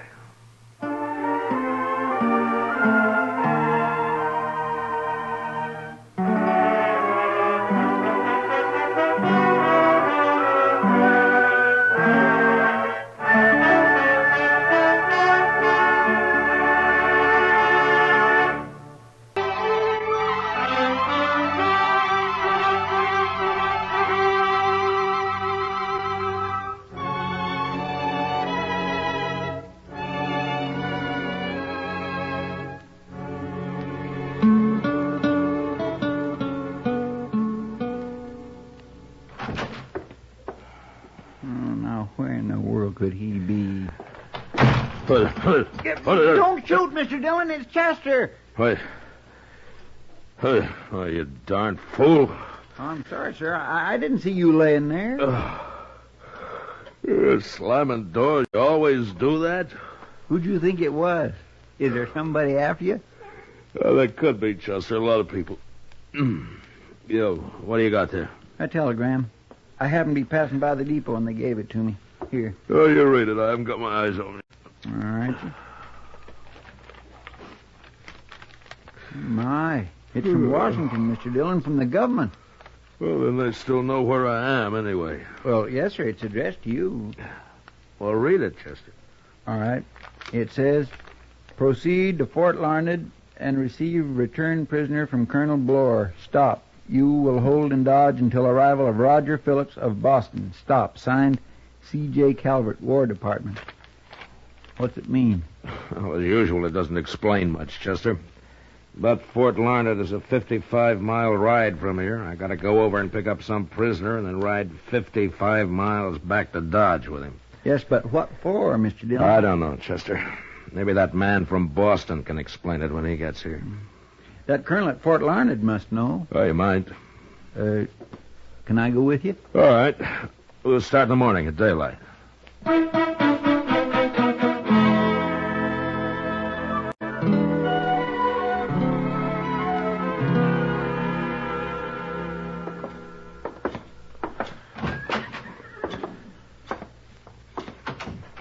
Have a chair, Marshal. Oh, thank you. Our quarters aren't luxurious here, but we'll find a place of some sort for you tonight. Well, there are two of us, Colonel. Oh, fine. And when will you want to start back to Dodge? Tomorrow, if the prisoner's ready. Prisoner? Now, don't tell me they got everything mixed up again. I came here to pick up a returned prisoner, whatever that is. And that's the only description you had? That's all. I'm to hold him in Dodge till somebody from Boston comes after him. I'd better explain, Marshal. The prisoner was a captive of the Cheyennes and returned to us several weeks ago. Oh, I see. Well, can't you keep him here at Fort Larned or just send him home? It's a woman, Marshal. What? Mrs. Phillips. And the man who's coming out from Boston for her is her husband. It'll take him several weeks, so it was thought best that Mrs. Phillips should be in Dodge. I never heard of sending a woman to Dodge for her to be better off. But I'll take her there, and if that's what they want. Where'd you find her, anyway? Well, perhaps I should tell you the whole story. Mrs. Phillips was captured while traveling to join her husband in Denver 10 years ago. 10 years? That's a long time for a woman to live with Indians. Yes, it is. Her stage was attacked by the Cheyennes, and everyone but her was killed. Yeah. Well, how'd you get hold of her? She won't talk much, Marshal, but evidently she managed to escape. You see, we were chasing a band of Cheyennes led by Chief Blackhorn a few weeks back, and we ran into Mrs. Phillips and a girl out on the prairie. A girl? A Cheyenne, not a white girl. Now, that's strange. But anyway, what are you going to do with the girl, Colonel? It's all been decided in Washington. She's to go on to a reservation. Oh, well, good. Then I don't have to worry about her. Well, I'm afraid, Marshal, it's going to take a little time. Huh? What do you mean? Mrs. Phillips absolutely refuses to be separated from her. But right now I have to take them both to Dodge, huh? I'm afraid so. I'll send for the girl when Mrs. Phillips goes home. How old's the girl, Colonel? Perhaps somewhere between 8 and 12. Well, I suppose I'll meet him at supper. I don't think so. She insists on eating alone with the girl. Oh, and by the way, they're both still in Indian dress. You'll have to do something about that in Dodge. Colonel, do you have a bottle of good whiskey hidden in that desk? Of course I have, Marshal. But don't worry. I'm sure everything will go smoothly. Sure.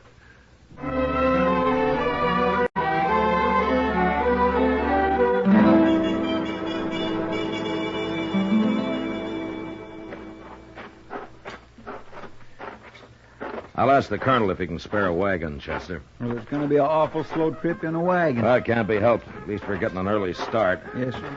Hey, by golly, there's the colonel. Soldiers always get up early, Chester. That would keep me out of the Army all by itself. Well, good morning, Colonel. Good morning, Marshal. Chester. Good morning, sir. Mrs. Phillips is waiting inside, Marshal. Shall we go in? Oh, well, you better stay here, Chester. Yes, sir.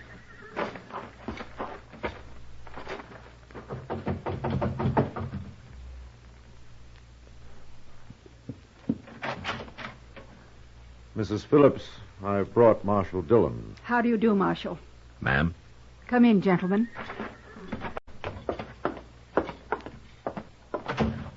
This is Gray Fawn. You may call her Fawn if you prefer. No. Does she speak English, ma'am? A little, but you mustn't expect her to talk.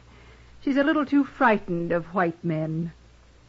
I've come to take you to Dodge, Miss Phillips. I know. It's very kind of you. We're ready. Good. I forgot to ask you, Colonel, if I could borrow a wagon. Why, certainly, Marshal. And I'll send a soldier along to drive it. That won't be necessary, gentlemen. Fawn and I have horses, and we can ride. That's a long trip, ma'am. I'm sure we've made longer ones, Marshal. We're ready to leave when you are. I'll have your horses brought up at once, Mrs. Phillips. Thank you, Colonel. It's 55 miles, ma'am, and there's no place to spend the night. You forget, Marshal. I've been a Cheyenne for 10 years. All right. Well, let's get started.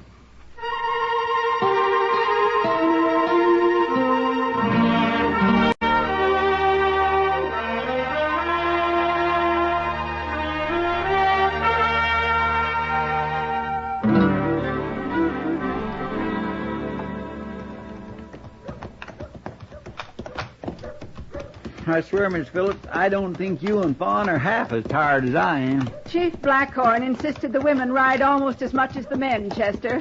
What sort of a fella is he, ma'am? I was never acquainted with any Indians real well. Never mind that now, Chester. Let's stop here. This is the Dodge house, Miss Phillips. I'll go see if they have a room for you. Thank you, Marshal. Take my horse, Chester. Huh? Yes, sir, I got him. Maybe you better tie them all up over there. I'm sure they got plenty of rooms. I'll be back in a minute.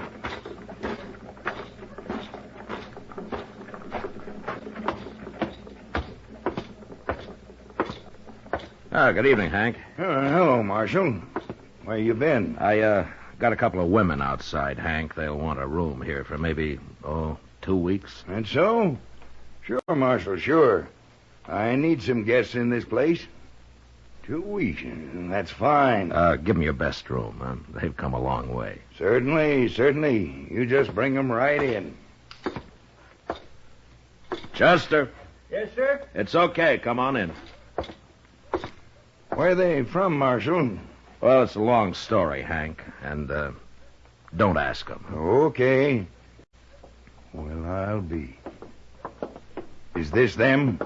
This is Hank Reisling, Miss Phillips. Mrs. Phillips?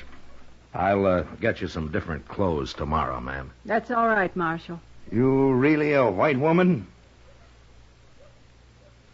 Yeah, of course she is. What about the girl? The girl's Cheyenne, but she's staying with Miss Phillips. No, not here she ain't. Now listen to me, Hank. Miss Phillips has been a captive of the Cheyennes for 10 years. She got away and brought this girl with her, and they're tired, and they want a room. Never mind, Marshal. It doesn't matter. The white lady can stay here, but I ain't taking in no filthy Indians. You should be ashamed. And by tomorrow, you'll have to get out of that costume yourself. Shut up, Hank. I ain't running no hotels for Indians. Or, come to think of it, even for them that looks like Indians. No! Come on, let's get out of here.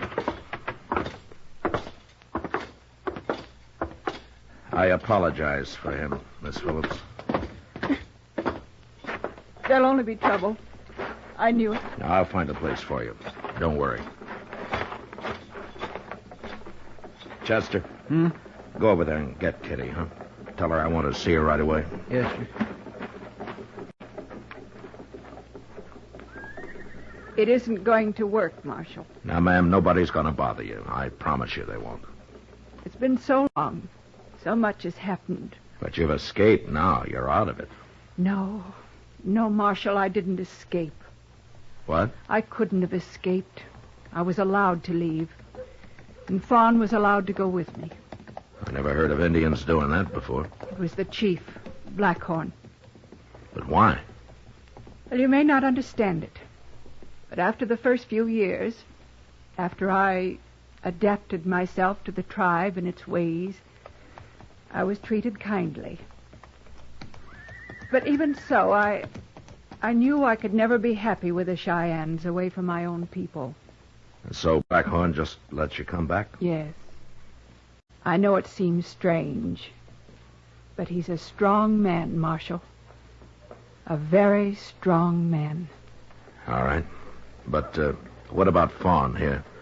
He must have known she'd end up on a reservation. No, never. Hello, Matt. Oh, Kitty, this is Miss Phillips. I know. Chester told me. I'm glad to meet you, Mrs. Phillips. Thank you, Kitty. I got a room for you and the girl. It's out back of the Texas Trail. Belongs to a friend of mine. She'll move in with me while you need it. Well, that's very kind of you.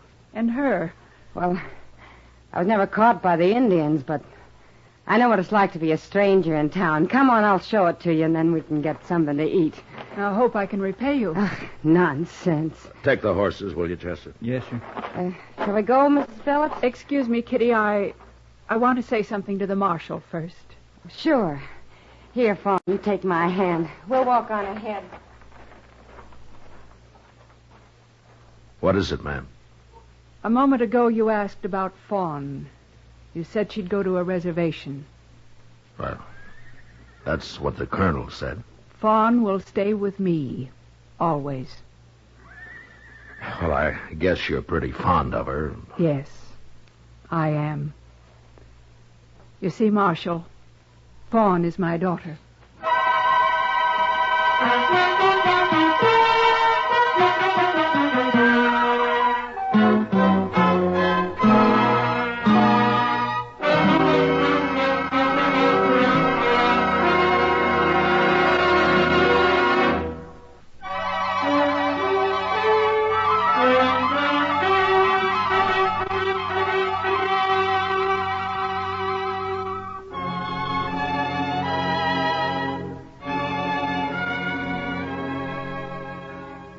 It took a lot of courage for Miss Phillips to come back into the white man's world after 10 years among the Cheyennes, and to bring her daughter with her.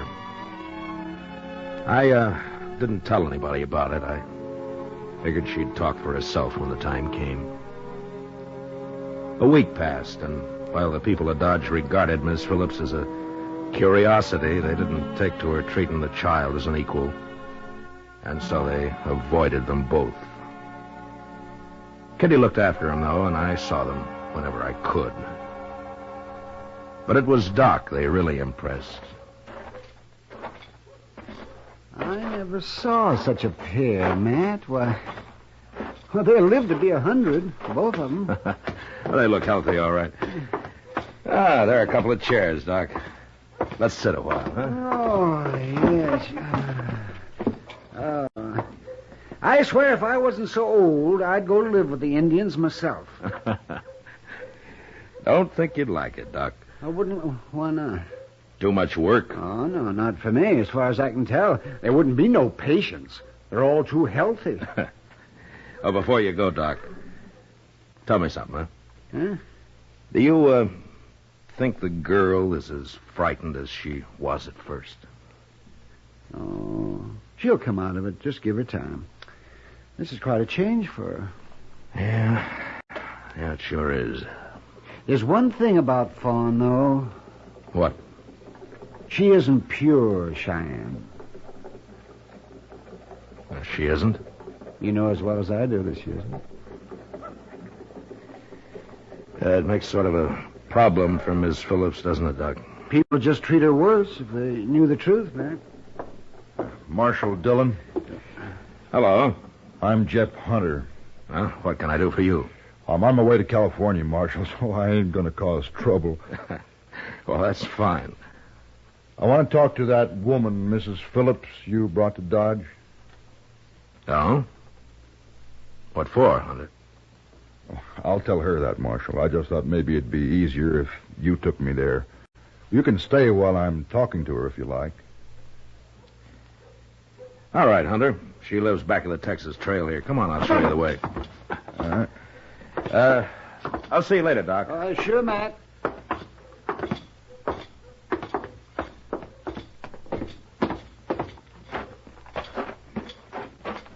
You live around here? Oh, I've been ranching, Marshal. It's too cold winters. I'm going to California. No? Yeah.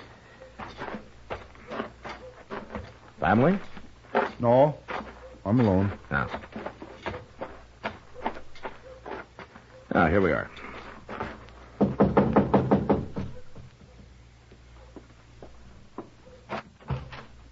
Come in, Marshal. Oh, both of you. Well, thank you.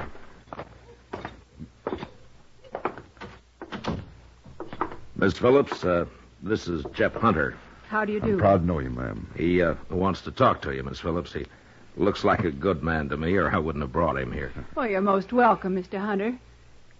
Miss Phillips, I've heard your story, some of it anyway. I thought maybe you might know something about my wife.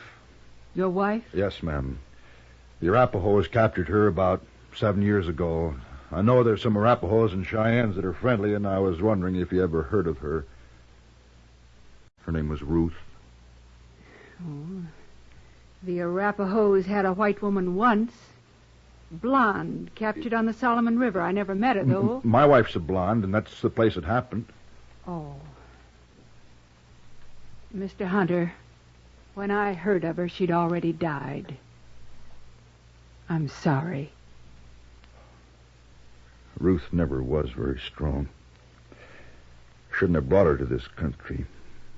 It wasn't your fault, Mr. Hunter. Things just happen sometimes, that's all. Maybe it's better she died. That could be. I hope it wasn't too hard for you, ma'am. It wasn't easy. That's a right pretty little girl. What's her name? We call her Fawn. Oh, that's a pretty name, too. She takes after you, ma'am. What? Well, of course, she's a little different in color, but she kind of has your mouth. Marshal. You know, I've never said a word, Miss Phillips. Mr. Hunter, how'd you know Fawn's my daughter? Why, I just knew, that's all. How'd you know? Well, I heard there was a little girl. Nobody said so, but I figured she must be yours, and then when I saw her just now, I knew she was. I hope I haven't said anything to trouble you, ma'am. No, you haven't. But people have already made it hard. Sure. People talk, but they don't know. They got no idea what it was like. That's very true. Figured you're lucky you're able to bring her with you. Mr. Hunter, Fawn is a chief's daughter, Blackhorn. It was he who allowed us to leave the tribe. I'll be going now, ma'am. I hope everything will be all right with you. Goodbye, Mr. Hunter. Goodbye. Thanks for talking to me. I'll see you later, Miss Phillips. Yes, Marshal.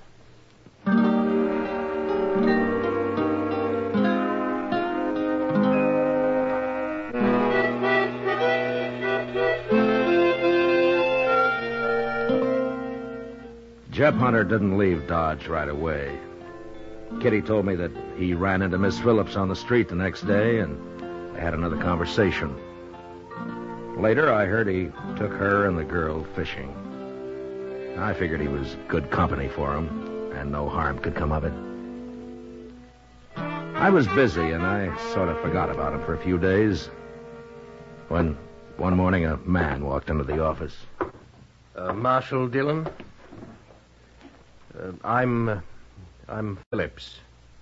Roger Phillips. I've come for my wife. Oh, when did you get into Dodge? Oh, I came in the Santa Fe last night. Last night? I thought it wisest to wait till morning. Oh. Well, it's your business, Phillips. Chester. Go tell Miss Phillips her husband's here. I'll bring him over in a few minutes. Yes, sir. I'll go tell her, Mr. Dillon.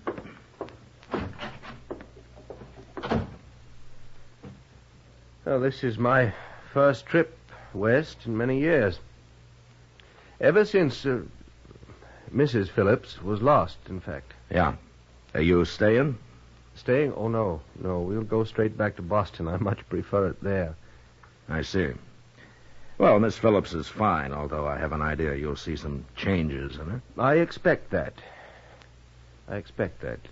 She's been through a terrible experience, Marshal. Of course, we'll get her back to normal soon enough. Seems pretty normal to me right now. Really? That's hard to imagine after 10 years among the savages. I only hope she hasn't... Well, lost too much. She was a well-bred woman, Marshal. And we... She still is. She's just learned more. I told her, Mr. Dillon. All right, Chester. I'll show you where she's staying, Phillips. Come along.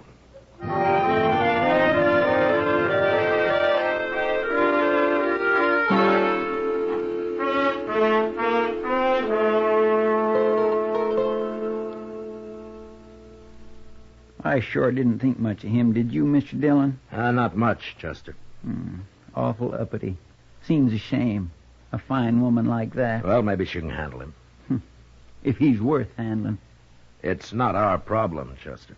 Well, no, sir, I guess not. Marshal, I want to talk to you. Good morning, Miss Phillips. Good morning, Marshal. Now, Marshal, you listen to me. Yeah?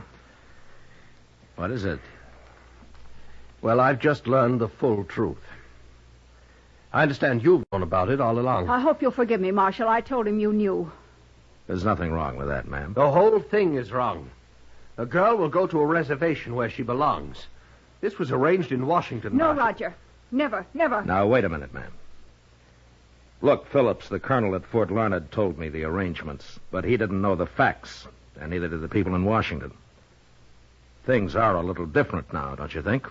Well, you can hardly expect me to take that girl back to Boston. It's up to you, I guess. Well, then go over there and get her, Marshal. And hold her here in jail until we leave Dodge, and then you can do what you like with her after that. Roger. You must be a pretty big man in Boston, Of Phillips. course I am. But this is Dodge City. Nobody ever heard of you here. Now, why don't you calm down and decide what you're going to do? I know what I'm going to do. I won't leave her, Roger. I won't have her around, here or anywhere else. Then I'm sorry. What do you mean you're sorry? Go back to Boston. I'll stay here. Do you know what you're saying? Yes, I do. I'll divorce you. You'll never get a penny. I don't want your money. I wouldn't have it. Very well, then. Stay. No longer anything but a squaw anyway.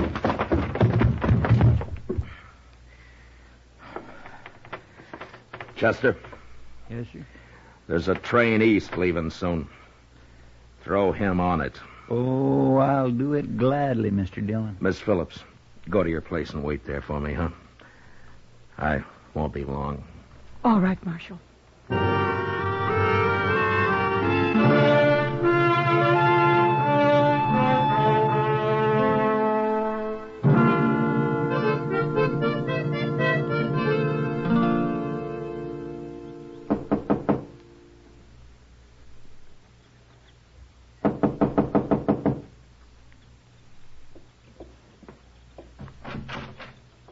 Come in, Marshal. Why, Mr. Hunter, Marshal told me to come along, ma'am. I hope it's all right. come in. Thank you.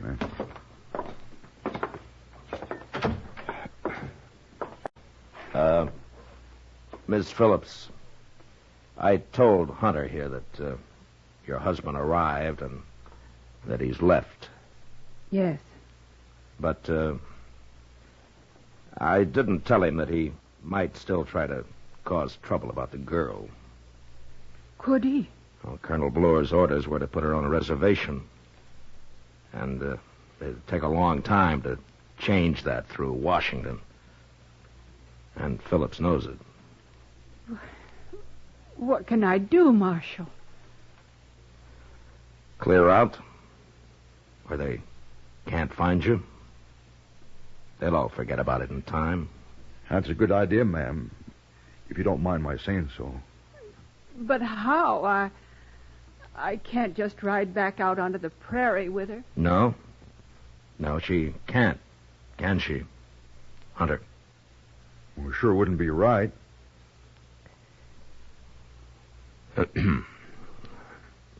Well? Ma'am, Yes. I'm headed for California, like I told you. I can leave any time. I got plenty of room for two more, like you and your pretty little girl. Do you really want us? Well, I'll tell you. I've been waiting around Dodge so as I'd be sure that you were going to be all right. You understand? Yes. Yes, I understand.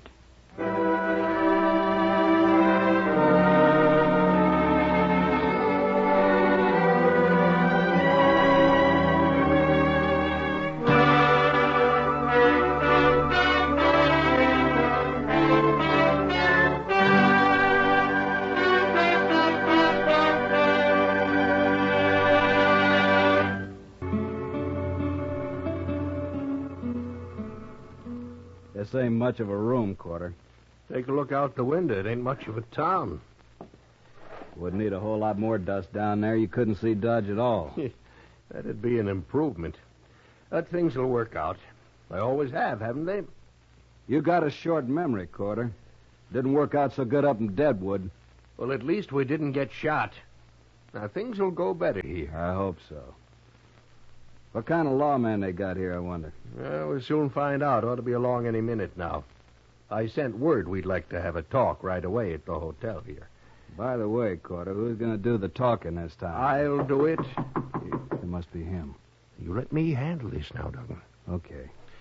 Come in.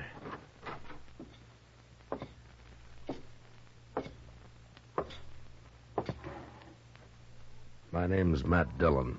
Well, I'm Ben Corder, Marshal. This is my partner, Harry Duggan. Hello. Good night, Marshal. You asked me to come here. You said it was urgent. Oh, it is, Marshal, it is. You see, Duggan and me, we're business partners. And whenever we come to a new town, like Dodge here, we like to get to know whoever's running the place. That way we figure there won't be any misunderstanding later on. Well, what is your business, gentlemen? We're gamblers. Oh? What do you want of me? Dodge is an open town. We make money gambling, Marshal. Sometimes a lot of money. We just want you to know in advance that you'll get your share of it. I'm a lawman, Corder, and as long as I am, there won't be any crooked games in Dodge. Oh, no, Marshal, you know how sometimes a player will lose a little money and start a fuss over it, and then maybe even go to the law about it. And when he does, he's usually been cheated. Before he gets to the law, there's another killing. Now, you can run your game, Corder, but you keep it straight or out you go. Both of you. That's not friendly, Marshal. You've made one mistake, trying to bribe me. You make another and you're through in Dodge. One of those hard-nosed marshals, huh? You'll find out soon enough, mister. Good day, gentlemen.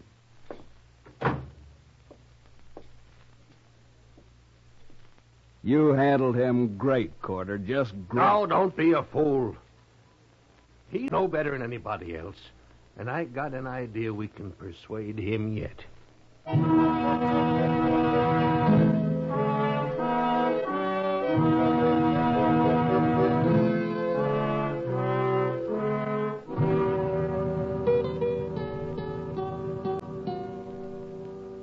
Chester,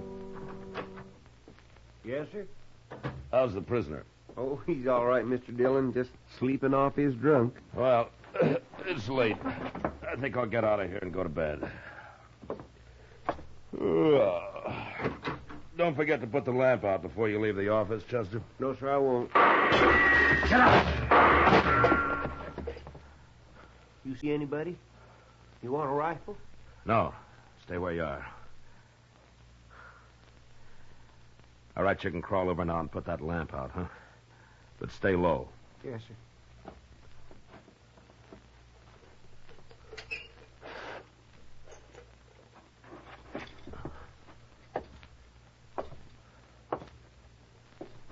Well, he's through.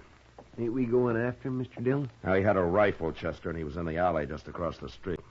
That's mighty poor shooting if he wanted to hit me. What do you mean? I think he was trying to scare me. To show me how they treat the law where he comes from. Oh, them two gamblers, huh? Yeah, maybe. But I can't be sure. Well, I'm going to take a rifle and go out the back way.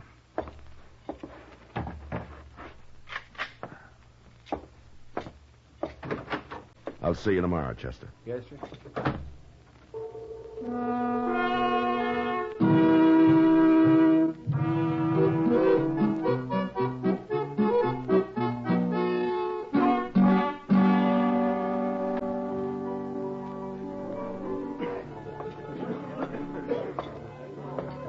Hello, Matt. Good evening, Kitty.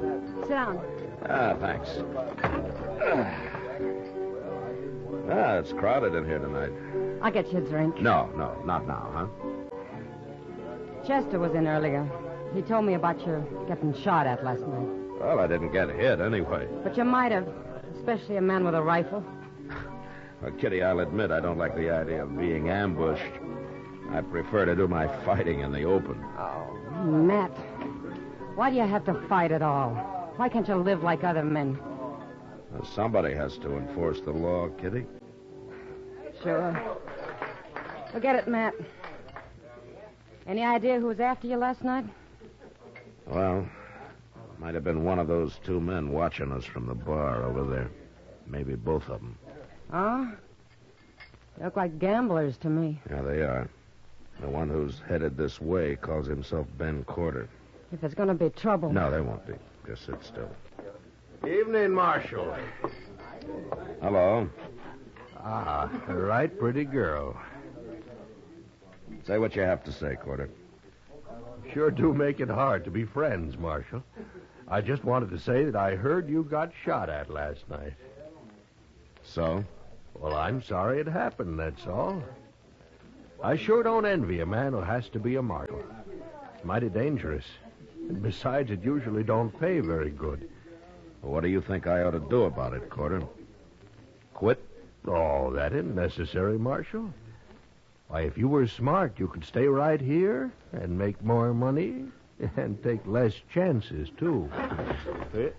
I didn't know for sure it was you, Corder. But I know it now.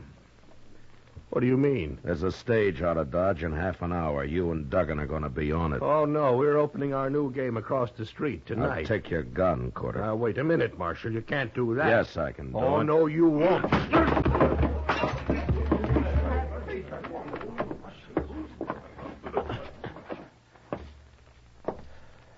All right, Duggan. I want your gun next. Sure, Marshal. Sure. Turn around and put your hands on the bar.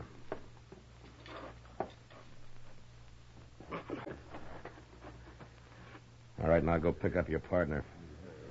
You're riding the stage north tonight. Now get going, Duggan, and don't ever come back, either one of you.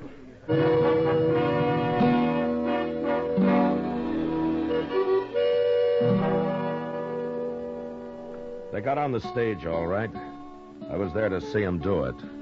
And just before it pulled out, I unloaded their guns and tossed them into the floor inside. And then they left, and I forgot about them. I figured these two, like so many others I'd run out of Dodge, would keep going and make their trouble somewhere else. But a couple of weeks later, I found out I'd figured wrong. I was walking up Front Street one evening with Doc. That Humboldt woman was in to see me again today, Matt.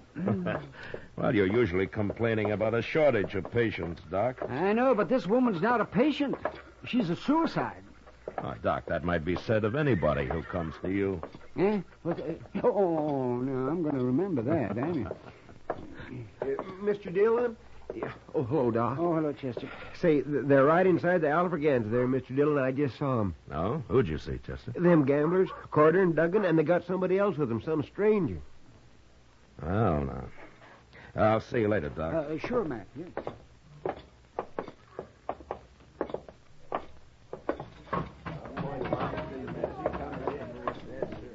There they are, right down at the end of the bar there. All three of them. Well, I'll be... Here he is. Here he is, Toke. This is him. Wow. We're back, Marshal. And we brought a man with us to sort of look after our interests. You won't buffalo him so easy. Hello, Toke. You really Marshal here? Yeah? Why didn't they tell you? I didn't mention no name. What are you two talking about? What is this? Toke Marlin and I are old friends, Corder. We worked and rode a long time together. We went through quite a lot, didn't we, Toke? Too much. Remember? Yeah, I remember. You've sold your gun to these two. Is that right? That's right. So you're here to kill me? Yeah. I'm here to kill you.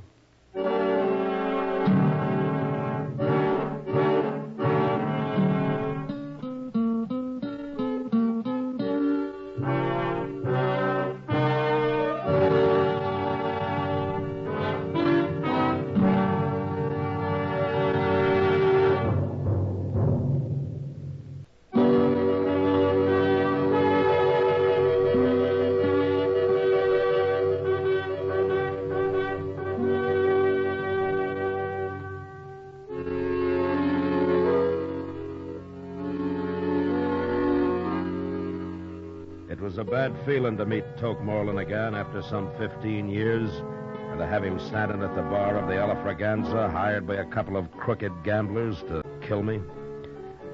Toke and I had run horses together over in New Mexico until the night we rode into Silver City and got taken by a drunken mob and beaten half to death. It didn't matter who they were after or why. The next day, when they found out that we weren't the men they wanted, it was too late. Something had gone wrong inside Toke. And as soon as he was able, he rode off without a word. I never saw him again. Until now. How long you been a marshal? Long time, Toke. I never figured lawman for much. I want to talk to you, Toke. Come on over to the table. Oh, no, you don't, Marshal. Shut up, no, you... Quarter.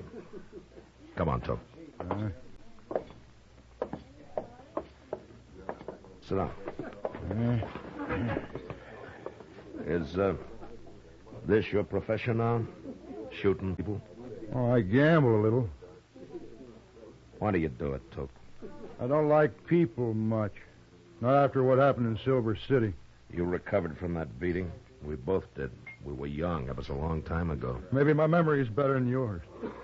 No, that isn't it. We both changed after that, Toke. We sure did. But we changed in different ways. You hate everybody. I just hate mobs. I guess that's one reason I became a lawman. There was a lawman helping them that night in Silver City. He was the sheriff. There are good sheriffs and bad. Like marshals. I suppose. It's kind of too bad you're a marshal, Matt.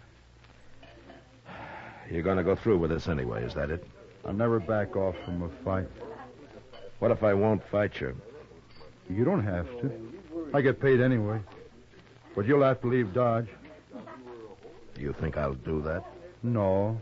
But I'll give you 24 hours to think it over anyway. All right. That gives you 24 hours, too. I don't change. Talk's nothing to me. Money is, huh? It adds to the pleasure. You'd, enjoy shooting me? You ain't Matt Dillon. You're a U.S. Marshal. No, Toke, you're stupid. You don't think. Maybe, but I'm a pretty good gunman. Yeah, sure. Matt, you can let Corder and Duggan run their game here, or you can quit. It's a crooked game. There'd be fights. Men would die. No, I got a job, too, Toke. 24 hours, Marshal. Okay. 24 hours.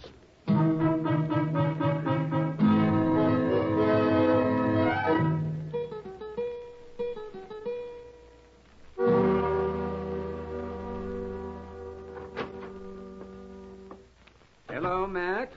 Chester? Hello, Doc. Doc? You're looking mighty glum today, Matt. Am I? You should be. Why? Well, I've been over to the Dodge House. Mr. Reisling's down with the gout again. And there's a lot of talk, Matt. I know you must have your reasons, but people are sure wondering what those two gamblers are doing back in town again. Well, that'll all be settled tonight, Doc. Well, I'm glad to hear it. Don't go to bed early, huh? We might need you. Yeah? A fight, man? Why, you didn't have any trouble with them before. Why, you... Oh, that other fella they brought with them. Yeah, that one. Ain't there no way at all to stop him, Mr. Dillon? I've been trying to think, Chester. If there's anything in this world I hate, it's a paid gunman. I got no use for a man that can be bought for money. Money's important to Toke, but I don't see how... You know where Toke is now? Well, he was in the Texas Trail a little while ago. Good. I'll be back later.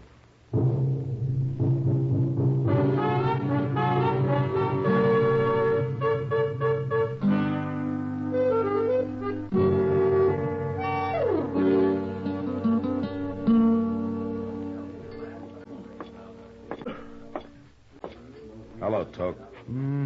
Well, it's Marshal Dillon. Sit down, Marshal. You know, Miss Kitty here. Hello, Matt. Kitty? We've been talking about you and me and Kitty.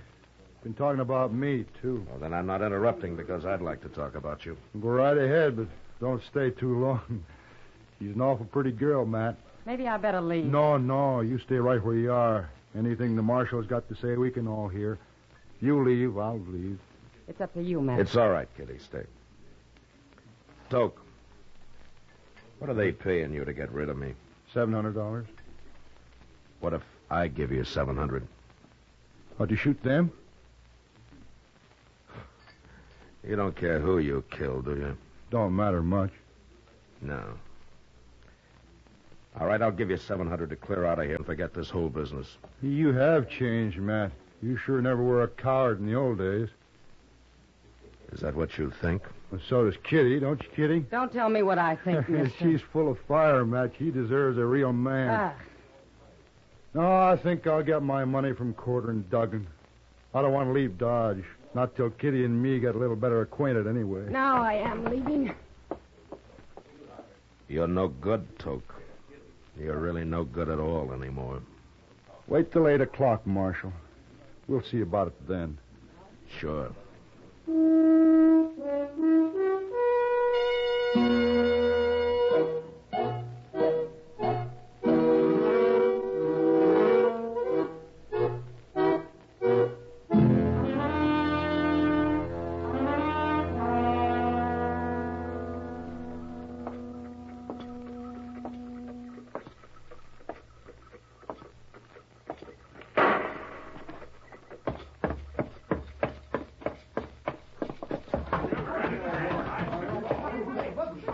I saw it, Mr. Dillon. I was just coming for you.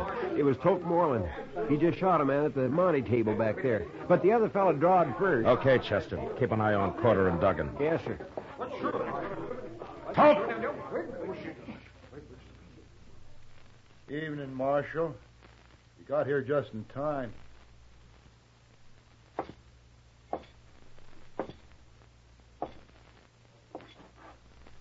Did you kill that man, Toke? I killed him. Why? Well, he objected to the deal, tried to pull a gun. It was self-defense. But that don't matter none. A crooked deal always leads to killing. That's why I'm running your friends out of Dodge. You ain't running us out of Dodge, Marshal. Go on, Toke, show him. I told you once, Corder, I'll run this play. Keep out of it. Well, sure, Toke, sure. I didn't mean nothing. Shut up! Right, but...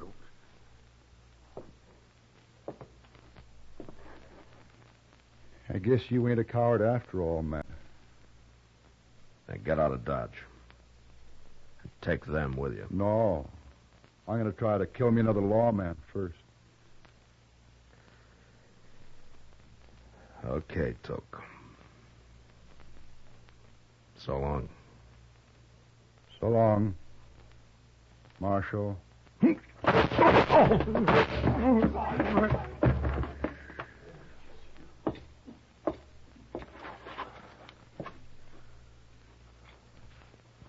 I'm hurt, Matt. Bad. Yeah.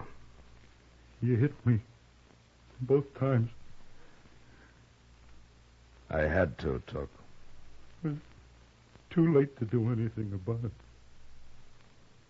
Yeah. Yeah, it's too late. By heaven, I wish I had last week back again, Matt.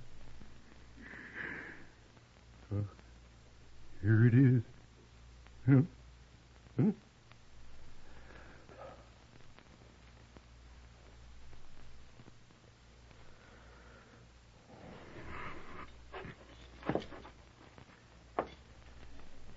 Corder. Duggan. Get out of here. Any way you can, but fast. Sure. We're going. And if you come back with another gunman, I won't wait to shoot him. Now get away from me.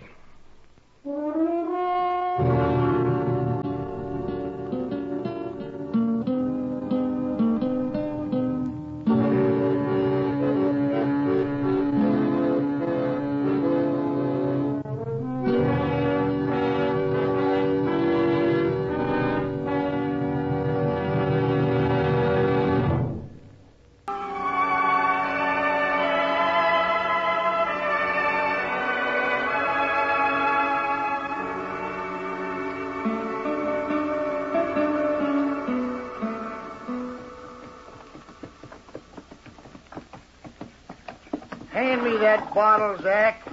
Been a long, dusty trail up from Texas. I don't care to ride into Dodge sober. Stay on that. Now, don't kill it. I come up the same trail you did. I'm just as dry. I hope I never see another moss-horn steer. I'm going to settle down and be a bartender or something easy like that. Tomorrow you'll wish you was back trailing cattle. You wish you never seen Dodge. Hey, come on, my turn on that bottle. So by tomorrow, maybe there won't be no Dodge. Maybe we'll have torn it plumb apart. Oh, yeah. Hey, hear the cougar howl tonight. Yeah. Hey, then look yonder. What? That there's Alafragansett. Let's start with it. Hey, tell them we're here, Zach. Show them how we live in Texas.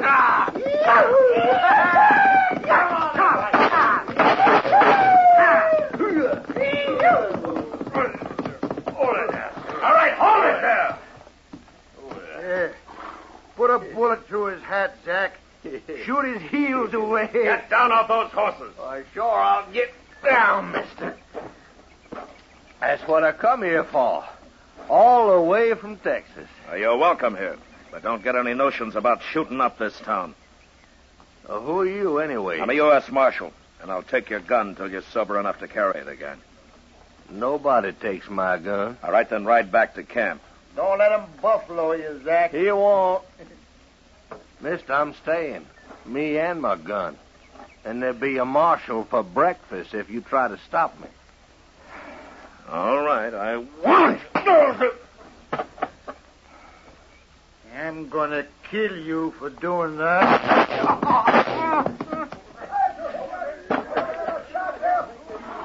That was awful close, Mr. Dillon. I saw the whole thing.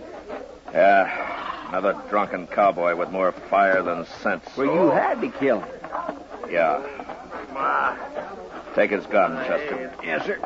Give me that. Don't shoot me. No, nobody ain't gonna shoot you, mister. Get on your feet. Yeah, come on, get it. Oh. Busted my head. You'll be all right. But your friend tried to shoot me. He's dead. Huh? You killed him. To keep him from killing me. There'd be trouble about this, Marshal. No. Don't you get anything like that started. Oh, not me. His brother, Howard Bulow. He's out the camp. I know him, Marshal. He'd come after you. All right, I'll be here. It won't be like that. Howard wouldn't face no gunfighter. He'd shoot you in the back or from alley at night. I know him, Marshal. It'll happen. You want to bury your friend here or take him back to camp? I'll take him back to camp. All right, we'll help you tie him across his horse. We can use his rope, Chester. Yes, sir.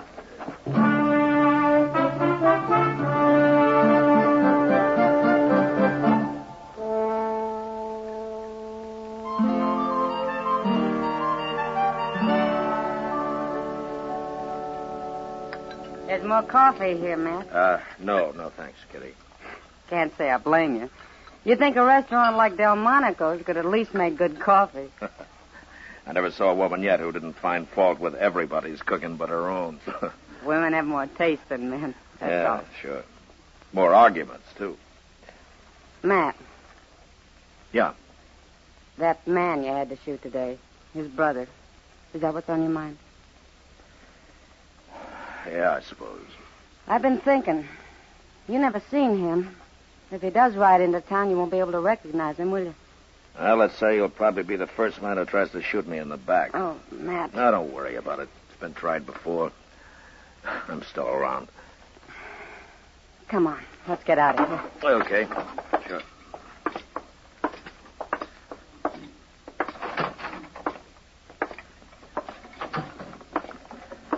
Front Street's not very crowded tonight. It's early.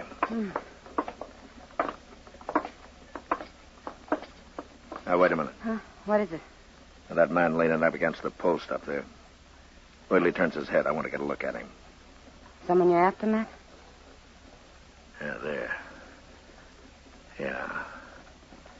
No, it's someone who's after me. Bulow's brother.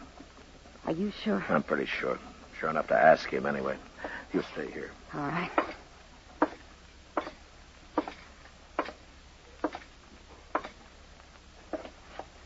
You looking for me, Bulow? What?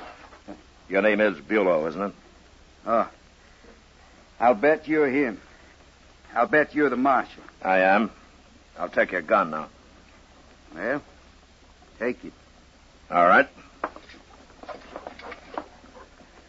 That won't stop me. You'll get another gun and shoot me in the back. Is that it? Any way I can, Marshal. Look, Bulow, your brother tried to kill me, and he'd have done it if I hadn't stopped him. Ain't nobody kills a Bulow and gets by with it. I don't care what he done. Well, maybe you need a few days to think it over. Maybe that'll help. I ain't got a few days. You have now. Turn around and walk straight ahead of me, Bulow. You're going to jail for a while. No, I ain't done nothing. Turn around and get moving.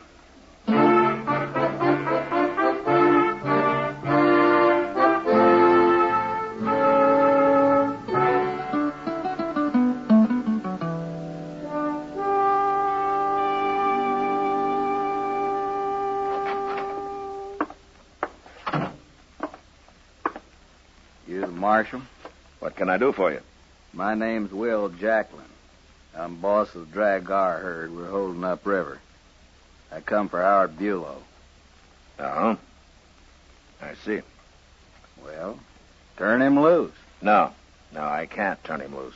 He didn't do a thing last night. He was just standing on the street the way I heard it. He threatened to shoot me in the back, and he says he's still going to do it. You killed his brother, didn't you? In self-defense. Don't matter. You'll have to look out for yourself.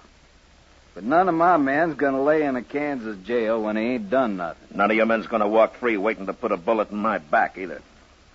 I got 8 men outside, Marshal. I got 10 more with the cattle. We come a long way. We had a hard drive. We're all Texans, and no Dodge City marshal's gonna rub our nose in dirt. Nobody's trying to, Jacqueline. Fine thing they hire men like you to kill cowboys on a little spree. You call shooting me a little spree? You could have crippled him up. I wish that were true, but I couldn't take the chance. Another shot and he'd kill me. Talking's a waste of time. I want Bulow out of here. I'll do this. I'll turn him over to you when you've sold your herd and are headed back to Texas, if you promise to keep him with you. I want him now. No, not as long as he's set on killing me. 18 men I got, Marshal. Not counting myself. 14 of us will be back tonight, and we'll get him. Jacqueline, don't try it. And after we get him, we'll really shoot your town up. You people have mistreated the last Texas cowboy. You're going to. Tonight, Marshal.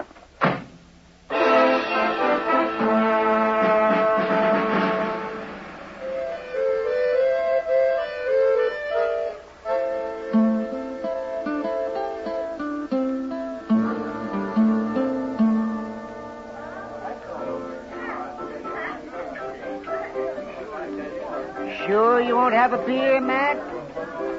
I'll even buy you one. Do you good? I can't be drinking now, Doc. Oh, Matt, I don't think they'll ride in like that tonight. Those cowboys always talk big. Yeah, maybe. And maybe they're just full of vinegar after the long drive they've had, huh? Now they want to hoop and holler something. Bulow's full of more than vinegar, Doc. You think so? A tooth for a tooth, huh? An eye for an eye. Oh, my, the world's got its evil ways, all right. Marshal Dillon. Marshal Dillon. Hello, Doc. Oh, hello, Rising. What are you going to do about those Texans, Marshal? Well, I don't know, Mr. Reisling. I haven't given it much thought. Well, you better start thinking, Marshal. I heard that Jacklin right in here this morning. He means what he says, that man. What did he say? They're going to destroy Dodge. That's what he said. Him and all those wild Texans he's got. Mr. Reisling, the man I got in jail aims to shoot me from ambush if I turn him loose. But I can't help that, Marshal. Well, I can. And he's staying where he is until he comes to his senses. But what about the rest of us? It's all right for you to save your own skin, but what about us? They'll shoot up the town and maybe burn my hotel down. Oh, now, don't get all excited, Mr. Reisling. It won't help matters any. Look, why don't you just forget about it? Jacqueline may never show up at all. Oh, that's what I come to tell you. What? Frank Paris rode by the Drag-R camp a little while ago, and he says those men were just about to leave for Dodge. That means they'll be here any minute. Now, what are you going to do?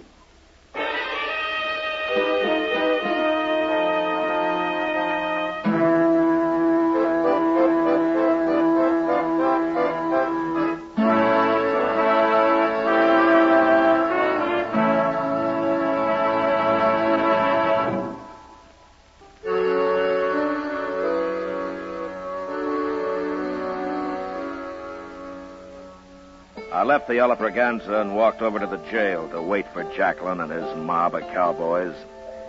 There, I tried to have a talk with Bulow. But the only response I could get out of him was the same. He was going to kill me the first chance he got. Well, maybe Doc was right. Maybe the hard life of the cattle trail did drive men a little mad. Anyway, it was a poor choice they'd given me. And I didn't like it. You'll be wanting a shotgun, won't you, Mr. Dillon? Yeah, thanks, Chester. Here you are. Chester. You, don't have to get mixed up in this, you know. I know that. My. I think I'm going to take a shotgun, too. Okay. All right, let's wait outside. Yes, sir.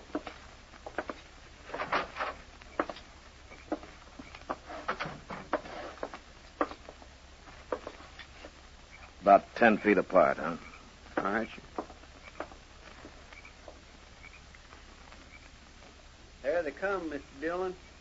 All of them. Yeah.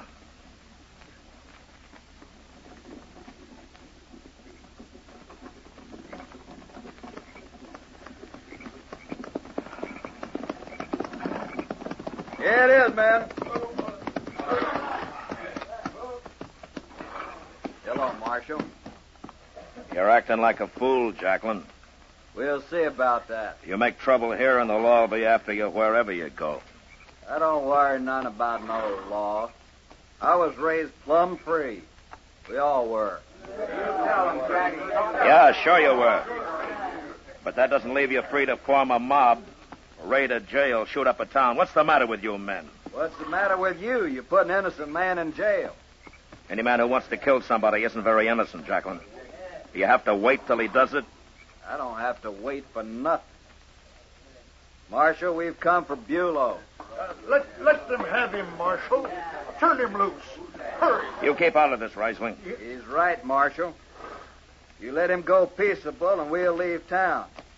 But if you make us fight, we'll go right on fighting. Now, you heard him. He means it. Now, you do it. Shut up, Reisling.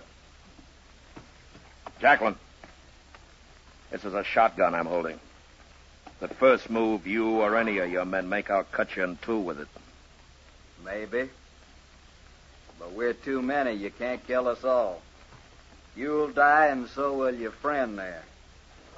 That right, men? Texas men ain't afraid to die, Marshal. But they ain't gonna get trumped on. I'm through talking, Marshal. Get set, men. And when you finish him, go rip this town wide open. Do it for me. Chester. Yes, sir. Go get Bulow. All right. Oh, thank heaven. You used your head, Marshal.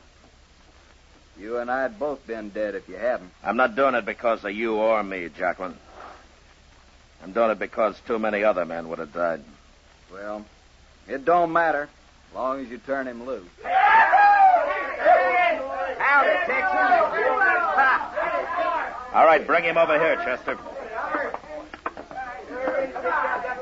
Well, I knew you couldn't keep me long, Marshal. And you were right, Bulow. You shouldn't have locked me up at all. Go on back to camp. And try to do some thinking while you're there, huh? Sure, Marshal. And you know what I'll be thinking about? You. Sitting next to an open window. Or walking down a dark street. I'm going to kill you yet.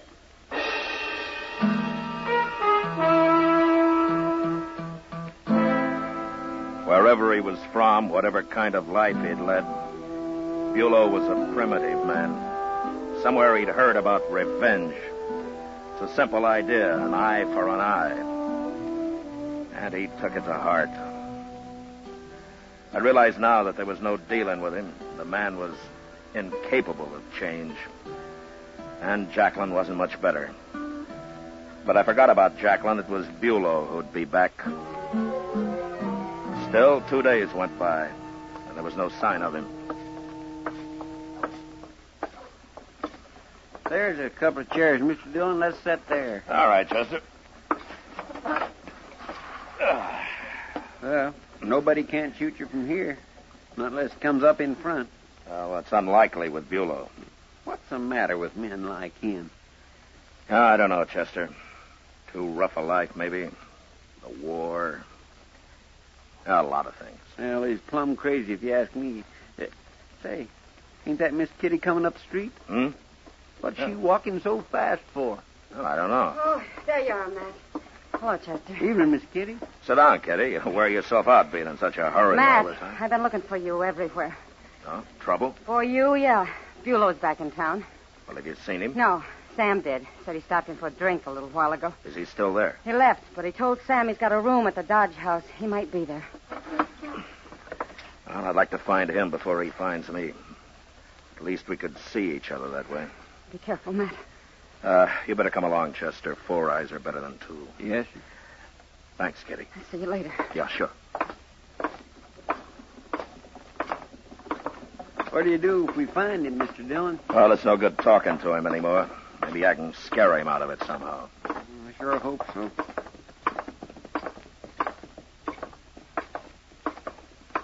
The hotel looks pretty empty from here.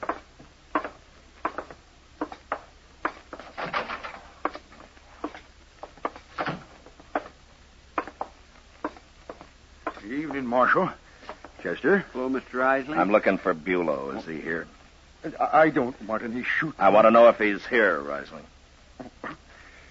He went upstairs a few minutes ago, Marshal. Which room? Well, now, Marshal... On the landing, Marshal, Mr. Dillon! I missed him. Come on.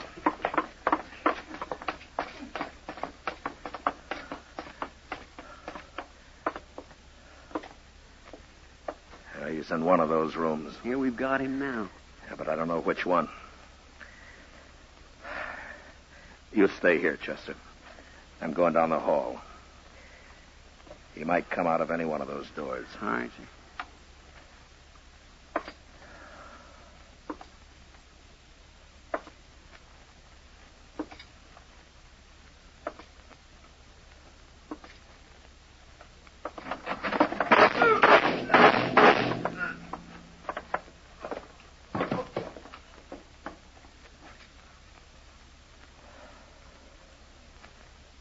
Is it okay? Yeah, it's okay, Chester. He didn't hit you, did he? No, he tried, but it was too late. He was already dying. Well, I'm sure glad. Yeah.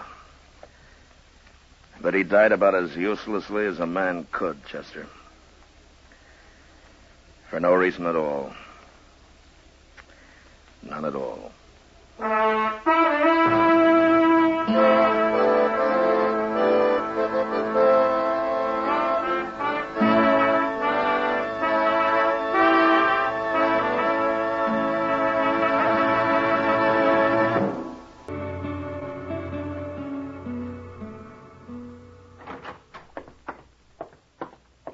Fella here looking for you, Mr. Dillon.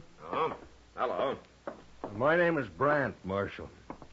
I and my son got a ranch up in the South Fork of the Solomon. Oh, what can I do for you, Mr. Brandt? Well, I ain't no ways responsible, you understand. It's been kind of put on me, you might say. Oh? What has? Well, Marshal, the Indians started it. They was raiding for horses just a couple of days ago. And they'd have got them and probably me, too, but for this kid they had along. A kid? Yeah. And he tried to come in ahead of the rest of the Indians, and he showed himself too soon as what happened.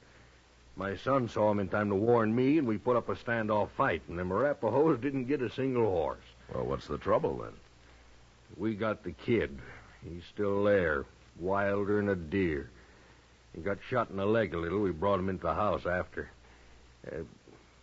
I want to know what to do with him, Marshal. Oh. Well, how old's the boy, Mr. Brandt? Hard to say. I bet he's 12 or under. That's pretty young to be on a raiding party. Yeah, it sure is. But he's awful wild. He's tried to kill me twice already. Well, then why don't you turn him over to a reservation somewhere? They'll take care of him. Well, I can't do that, Marshal. They wouldn't have him. Why not? Well, he ain't an Indian. He's a white boy. A white boy? Sure acts like an Indian, though. I think he's been living with them Arapahoes a long time. That's what I think. Well, I don't know what I can do about it, Mr. Brandt. One thing is sure, Marshal, I can't keep him no more. And it don't seem right, for a white boy to go back living among them Arapahoes. No.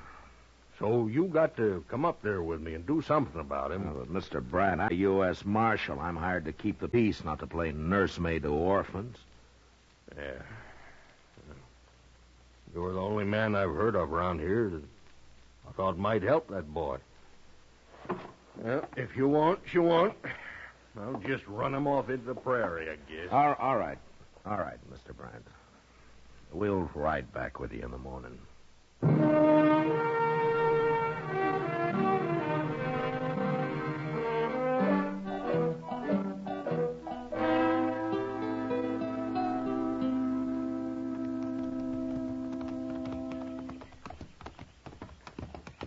I don't see nobody around, Mr. Brandt. No, my son will be out with the cattle this time of day.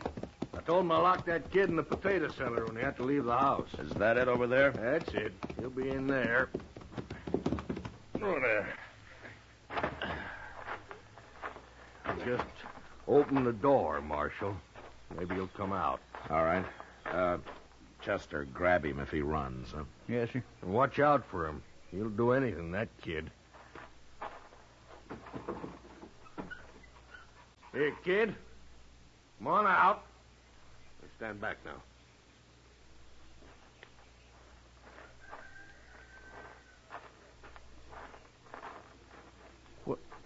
Well, look at him. You'd hardly know he was a white boy, Mr. Dillon. Hello, son. You've come to kill me, haven't you? Oh, my goodness. Nobody's going to kill you, son. We're here to help you, that's all. You look pretty weak to me. Is it that hole in your leg, or haven't they been feeding you? He won't eat, Marshal. At least he wouldn't when I left. You been eating, kid? No. See what I mean? It's easier to be tortured on an empty stomach. Oh, now, son, nobody's going to torture you. Nobody's going to kill you. I'd just like to have a look at that leg where you got hit. I'm all right. Come on, let's go in the house and see for sure, huh? No. Well, he's fainted. I got him. Oh, the poor little kid. Why haven't you done anything about this bullet in his leg, Brandt? I tried, Marshal. He wouldn't let me near it. Tried to bite me. Well, he can't fight now. Come on, show me where to put him.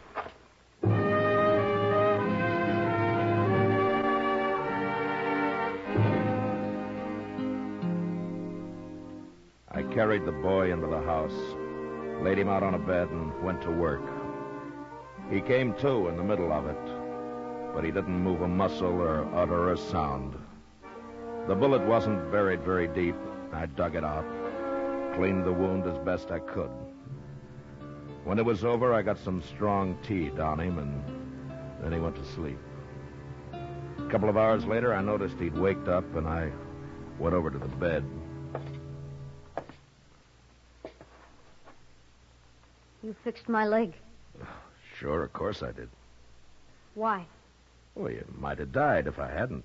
A wound like that gets infected. Arapahoes don't care if their prisoners die.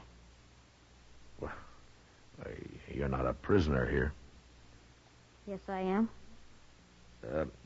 Look, what's your name, anyway? Yorky?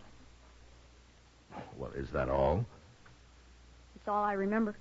Is that what the Arapahoes told you? Yes. They won't give me another name till I'm a brave. Yorky's a white man's name. Where are your parents? Killed in a raid, they told me. I've been Arapaho ever since.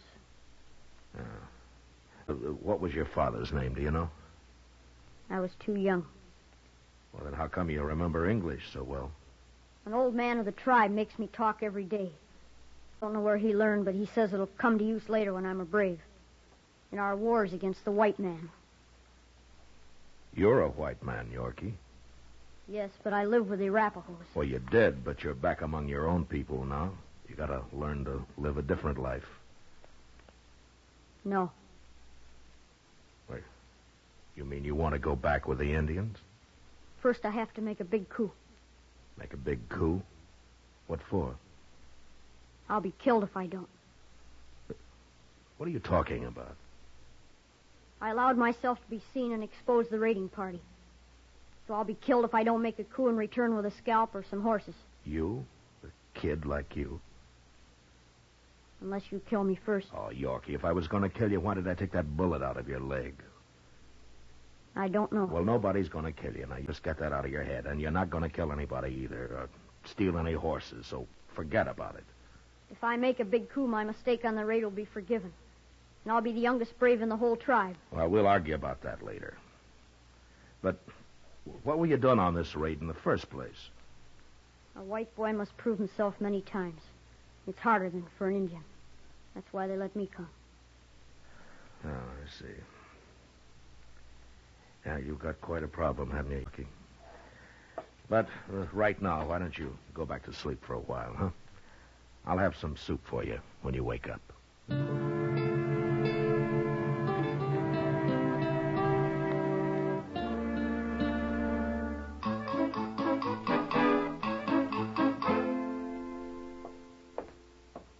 Well, good morning, Mr. Bryan. Good morning, Chester. Marshal. Good morning. Your son left a few minutes ago. He said he wouldn't be back till evening. Yeah, and I ought to be out with him. We're all through, but I'll cook you some eggs. Oh, just coffee for me. All right, sir. Well, what are you going to do about that kid, Marshal? Well, there's not much I can do, Brant. You can't leave him here. Well, I didn't bring him here. Here you are. Marshal, I'm serious. Even if it was an ordinary kid, I got no way to raise him. And this one is bad. I told you, he's been after me twice already. He needs a scalp to take back. It's a matter of life or death with him. He ain't taking mine. You really think he might kill somebody, Mr. Dillon? Well, left alone, yes. But he's so young. Well, I heard Billy the Kid killed a man when he was 12. Age doesn't seem to matter much. Well, can't you talk him out of it? Show him it's wrong? Well, I've tried, but Yorky thinks like an Indian. He doesn't know anything about the white man's world. Yeah. How's he feeling this morning, anyway? Well, I'd hoped his fever would be down, but it isn't. He needs a doctor, that's what. Yeah. By the way, Brant, is this one of your guns? Where'd you get it? Yorky had it when I went in there this morning, but he was too weak to use it. No, I told you he's a bad one, Marshal. He'll kill someone yet. All Yorky understands right now is kill or be killed, Brant. If you got a wagon, we'll take him into Dodge.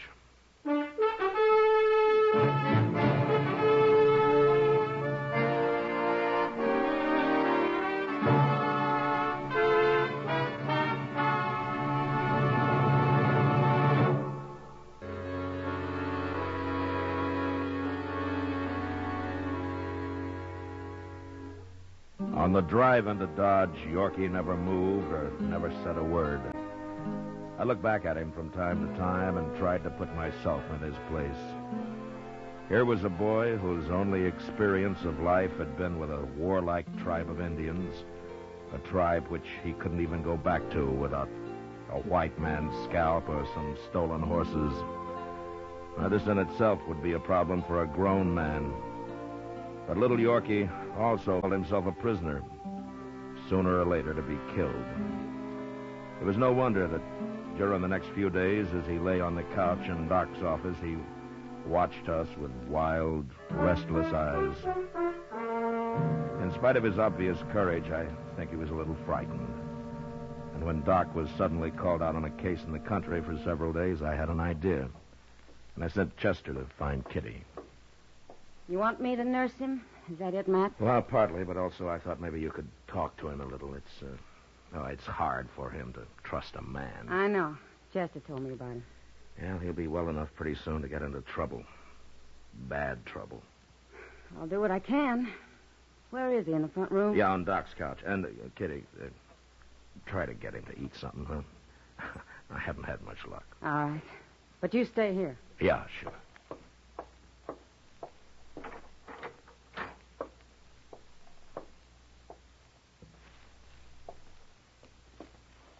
Hello, Yorky.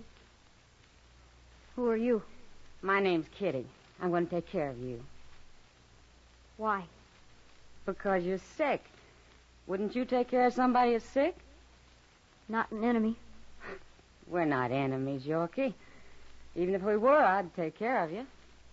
Prisoners get well by themselves, or they die. Not from me, they don't. Anyway, you're not a prisoner. You can leave any time you want to. Is that the truth? Of course it is. Unless you do something wrong, like killing or stealing. But let's not talk about all that. I want to know about you. All sorts of things. What it was like with the Arapahoes, or what you remember about when you were younger.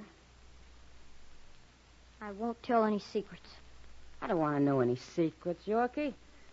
But maybe you can tell me.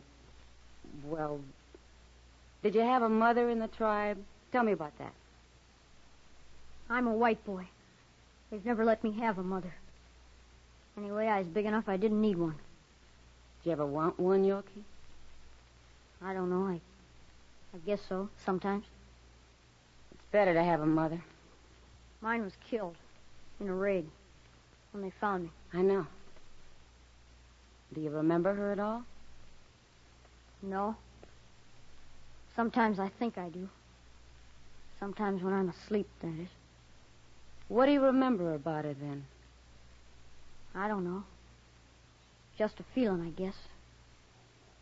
Sort of like being warm. Is that what it's like? Yeah. I think that's what it's like, Yorky. Very much like that. I'm hungry, Kitty. Would you let me have something to eat? Of course I will, Yorky. Of course I will.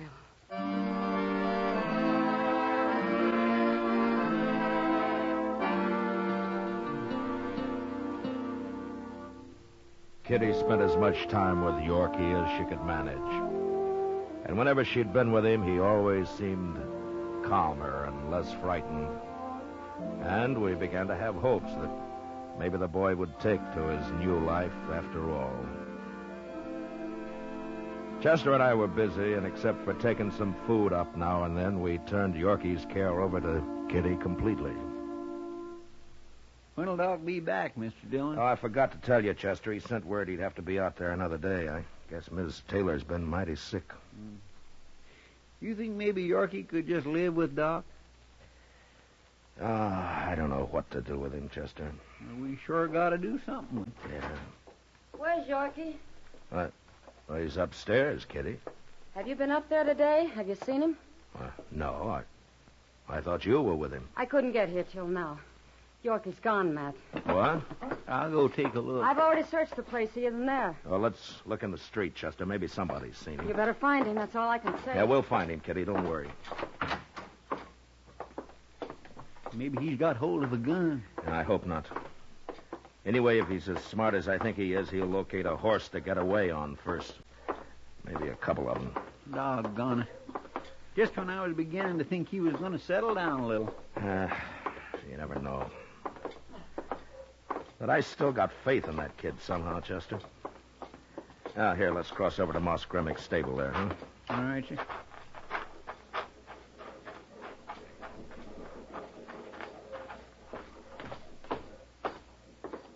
There's Moss now. It's inside there. Yeah. Moss? Oh, Marshal, Chester. Oh, Moss. I was going to come see you, Marshal. Oh? That kid you brought in the other day, I caught him trying to steal one of my horses. You got Yorky? Is that his name? Where is he, Moss? Back here. He put up quite a fight for a sick boy, Marshal. A little wildcat. I had to tie him up finally. I throwed him in the saddle room there. He's sure a mean one.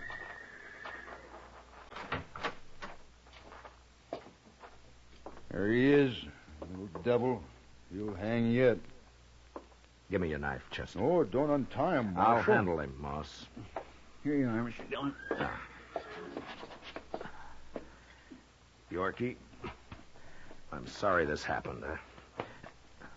I'd have given you a horse if you'd have asked me. Ah, there. I wasn't going to steal him. And what was you doing riding him out of that stall, young fellow? Wait a minute, Moss. Yorky, you say you weren't going to steal him? No. What were you doing then? Kitty didn't come, and I got lonely. I don't know. Well, I think I do, Yorky. You just wanted to be around something familiar, something you know. Isn't that right? I guess so. And you've lived with horses all your life. You know them pretty well. So you came over here. I wasn't going to steal him. I just wanted to get on him. You know, I half believe the boy, Marshal. He's telling the truth, Moss. Yorky, I'm sorry I treated you rough. Why didn't you tell me? You were going to kill me. Me? Kill anybody? A kid? Guess you don't know me very well. What are you going to do with me now? Well, Doc will be back tomorrow, Yorky. If he says it's okay for you to stay up, well, you can. Meantime, Kitty will be there. All right. Tell you what, Yorky, you get well, you come over here. I'll give you a horse to ride. You will? Sure, I got lots of horses. You can take your pick. What if I steal them? I've had horses stole before. I don't understand you. He trusts you, Yorky. We all do. You shouldn't. You shouldn't trust anybody. Oh, maybe not, but we do anyway. Moss, I got an idea. No? I don't suppose you could use a stable boy around here, huh? Some kid who really knows horses and who's used to hard work. Well, I don't have much money, Marshal. If I could feed him a little and maybe fix him in bed in the saddle room here. Of course, a good boy's like a good horse. There's bound to be some hot blood in him. Try to lift my hair, I'll whop him good. That clear, young fella? You're talking about me? Of course they're talking about you, Yorky. One thing, I can't hire nobody less than he has a whole name. Well, Yorky don't know his last name. Well, call him anything. Kelly. Kelly, that's a good name. Yorky Kelly? Grimmick and Kelly. Yeah, sounds all right to me. You people get out of here now. I got work to do. When Doc says you're fitting Yorky, you come back. I'll be back, Moss.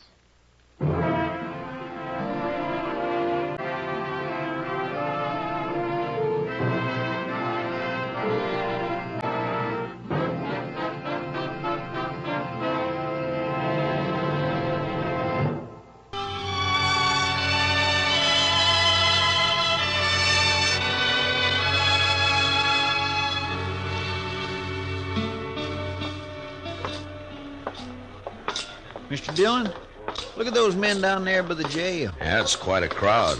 Well, now, what's so curious about a wagon load of buffalo hides, I wonder? Maybe they got a white one, Chester. They must have something mighty interesting. Yeah.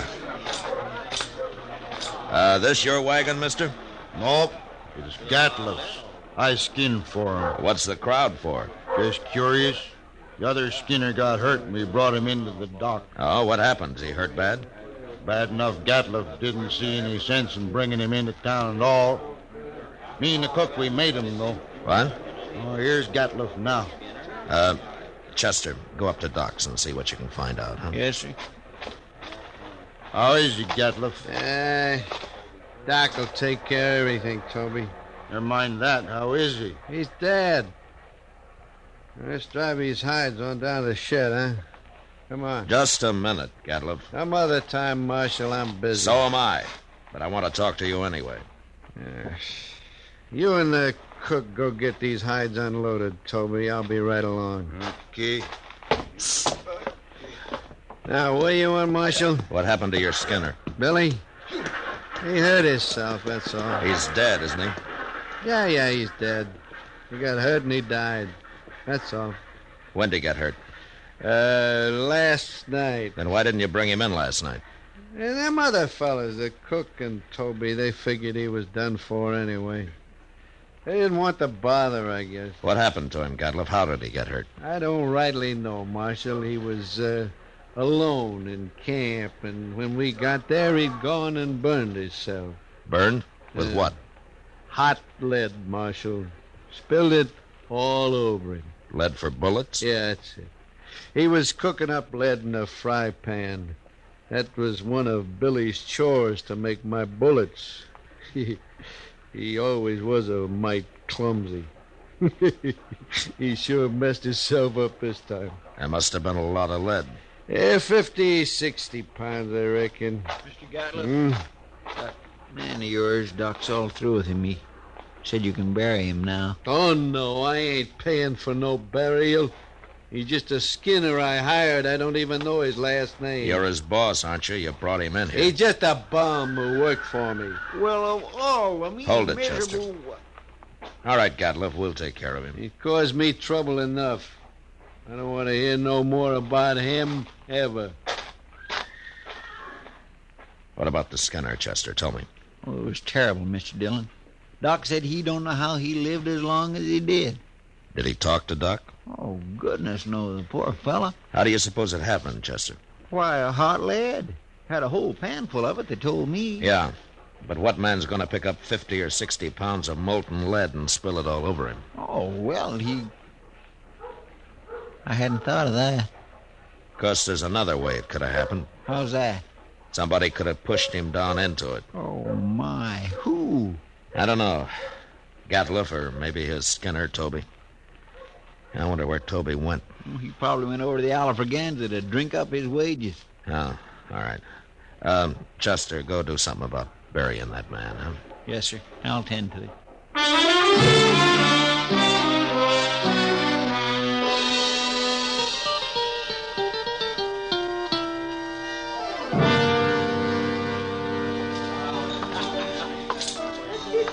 Hello, Toby. Huh? Oh, hello, Marshal. Sam. Yeah? Set out a bottle of rye and another glass, huh? Sure, Marshal. I'll, buy you a drink. You will? Well, sure, Marshal, sure. Well, Toby, here's to your friend, Billy. He was no friend of mine, but he died a bad death. I'll drink to him.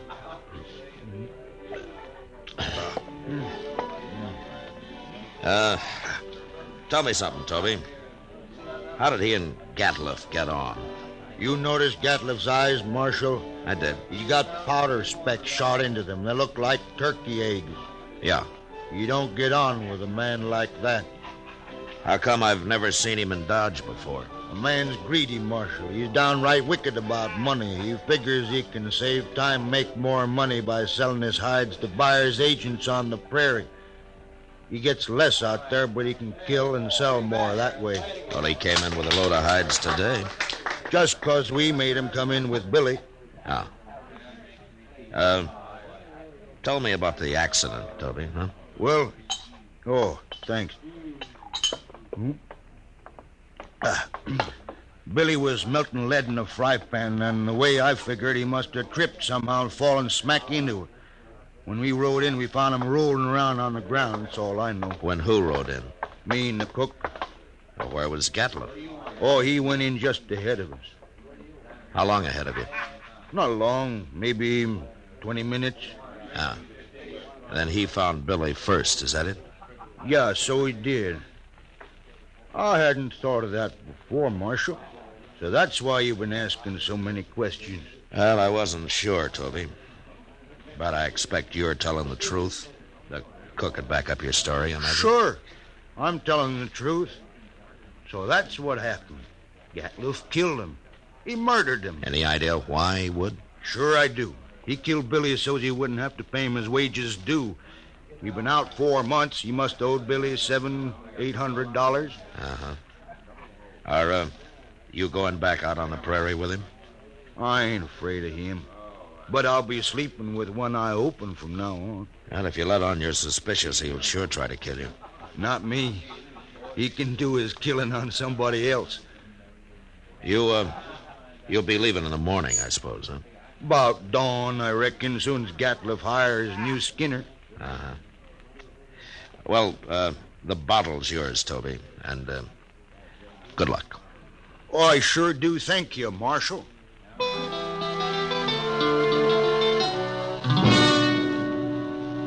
Later in the day, Chester and a couple of other men buried Billy out on the hill. As Toby said, he died a bad death. And it was made worse by the man who had done it to him going scot-free. But there was nothing I could do, and I tried to forget about it. They left Dodge next morning, and things were peaceful enough for a few days until one night word came that there'd been a knifing in a Nestor camp across the river. We rode over to see what it was about. He was knifed in the back, Mr. Dillon. Yeah, but nobody saw it happen, Chester. No, sir. Looks like somebody got clean away with murder. Well, here's Yorky Kelly. How are you, Yorky? Hello. Oh, what are you doing here, Yorky? I came looking for berries. It's a good thing I did. Oh? What do you mean? I saw that man get stabbed. What? You did? I heard them arguing, and I sneaked up just after he'd done it. They were all alone. Well, who did it, Yorky? Did you recognize him? I never saw him before. Well, what did he look like? He was big, dirty looking. He had a buckskin shirt. Yeah. What? Anything else? He had funny eyes, Marshal. They had spots in them. Oh. Chester? Gatliff. Well, how in the world could you ever sneak up close enough to see his eyes, Yorky? I lived with the Arapahoes. Yeah. By golly, that's right. Do you know who did it, Marshal? Well, I do now, Yorky. Thanks to you. I hope you catch him. I gotta get back. Moss Grimmett's waiting for me. So long, Yorky. I guess it was Gatliff, all right, Mr. Dillon. Yeah. Seemed like a dangerous kind of a man to be running loose. I got him now, Chester. As soon as I find him. Oh, I hope so, Mr. Dillon. I certainly do hope so.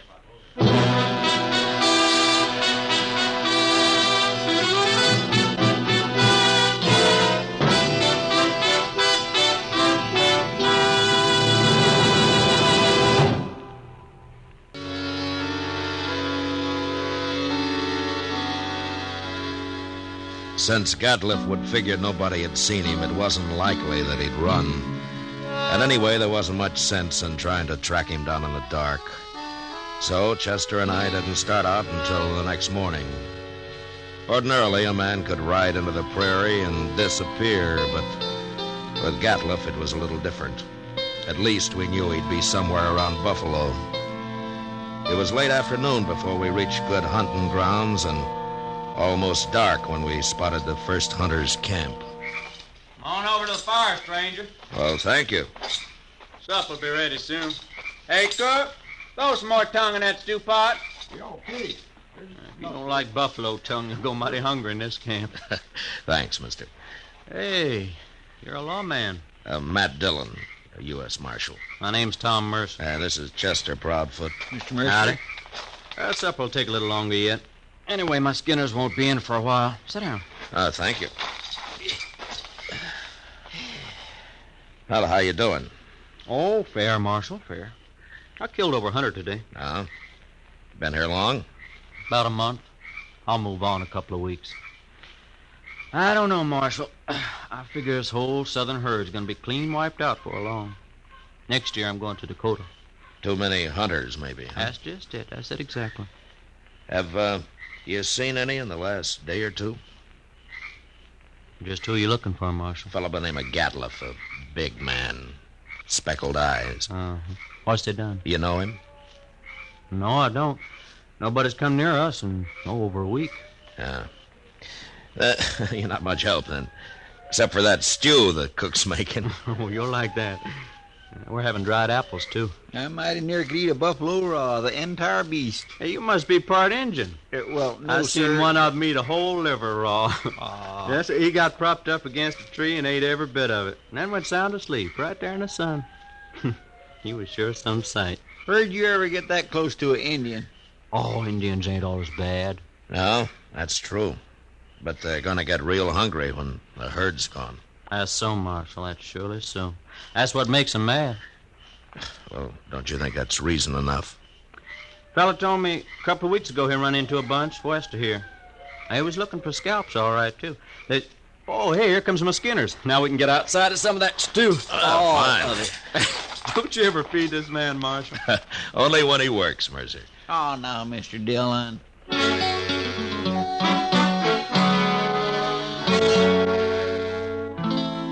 We spent the night in Tom Mercer's camp, and at dawn, just after breakfast, we said goodbye and rode on west. In the next 2 days, we met plenty of hunters, but we didn't find Gatliff. About noon of the third day, we cut the trail of a wagon train and figured it to be that of a hide buyer's agent who had come out into the prairie to do business on the spot. An hour or two later, we saw him. A long string of ox-drawn wagons piled high with hides. There was a man on horseback leading the train. We rode up to him. Hello there. That's quite a load you got, mister. 10,000 so far. Huh? What are you doing way out here, Marshal? I'm looking for a hunter by the name of Gatliff. You know him? Sure I do. Just picked up a load from his rick early this morning. Is he in trouble? Yeah. Where is he? Straight south, couple of miles. Can't tell you exactly. He moves around a lot. Well, that's close enough for us. Thanks a lot, mister. Sure, Marshal. Never did like him anyway.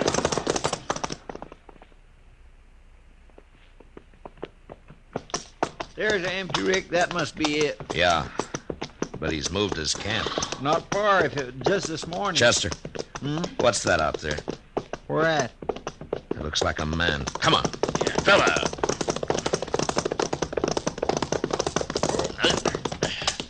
Why, Mr. Dillon, it's that Skinner of his. Yeah. Get some water, Chester. Yes, sir. Toby, can you hear me? He's been shot, Chester. Here's the water. Yeah.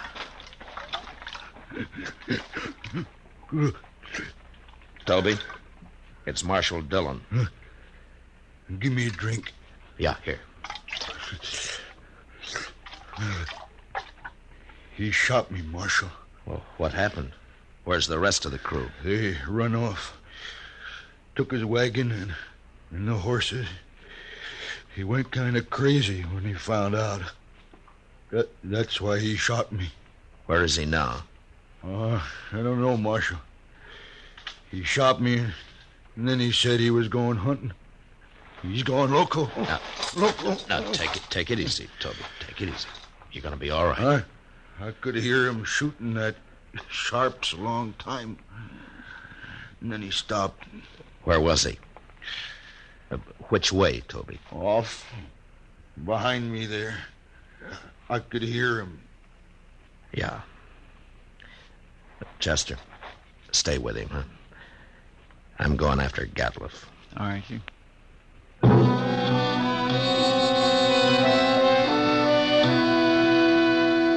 Off in the direction Toby had indicated, there lay a large, isolated hollow surrounded by low ridges. When I reached it, I dismounted and crawled up to where I could look down into it. There was no sign of Gatliff. but lying on the prairie floor were the bodies of countless fresh-killed buffalo. It was a strange sight. The old bulls and the cows and the little calves lying there, blackening the prairie grass. I got up and stood looking at it for a long time. And then suddenly, out in the middle, I thought I saw a slight movement. And a second later, there came the familiar boom of a Sharp's 50. And I dropped behind the range and waited.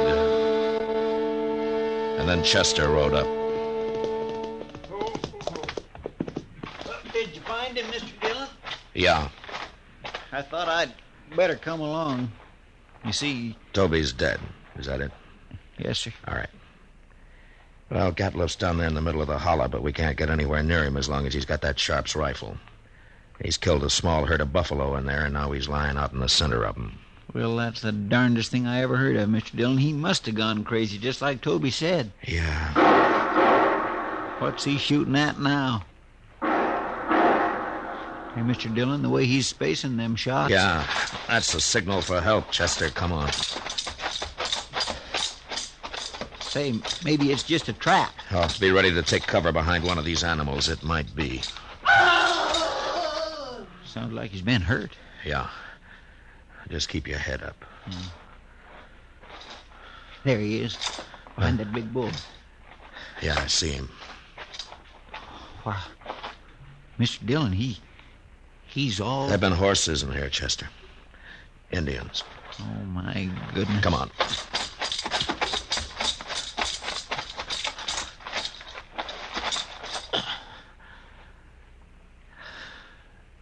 Well, that was his last effort, Chester. He's dead now.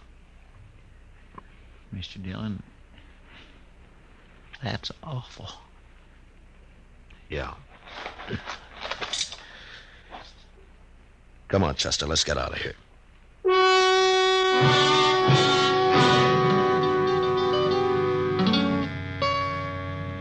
I don't know how the Indians caught Gatliff. He'd gone a little mad, and maybe that made it easy for him. But they'd finally got themselves a buffalo hunter. And into their unbelievably savage torture of him had gone all the hatred and desperation of a race being slowly starved and driven from their homeland. And then they'd put him there, surrounded by his own bloody slaughter, and they'd gone off with a gesture of contempt, leaving his rifle and his ammunition by his side. And having seen what they did to him, I'll never know how he managed to fire even one of those shots. For all of his evil, Gatliff had died harder than any man I'd ever seen. Chester and I rode back to Dodge, and it was never mentioned between us again.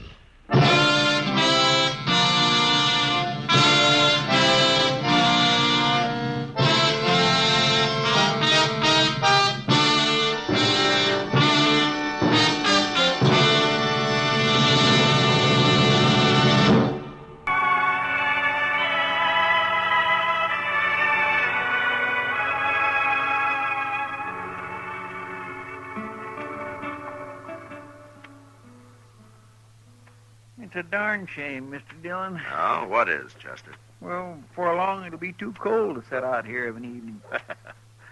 Winter's too cold, summer's too hot. How do you like spring, Chester?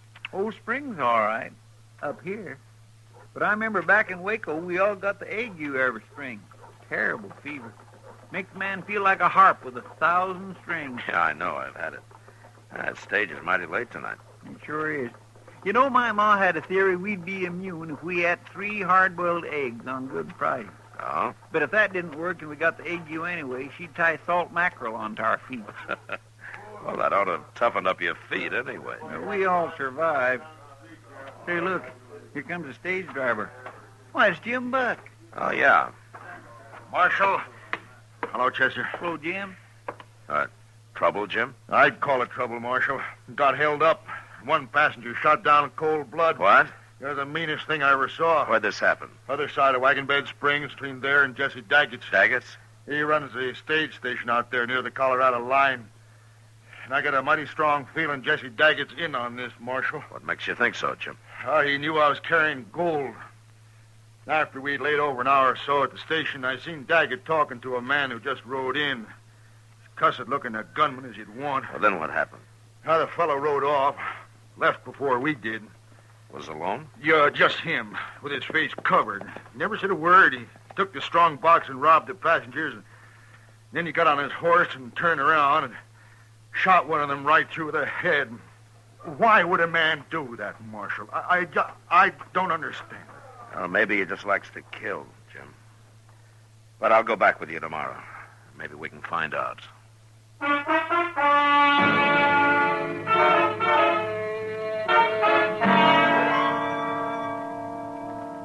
We made the trip down to the Santa Fe Trail next day, through Wagon Bed Springs and on to Jesse Daggett's stage station. I sat on the box with Jim Buck while Chester rode inside with the passengers. And by evening, everybody was glad when we reached Daggett's.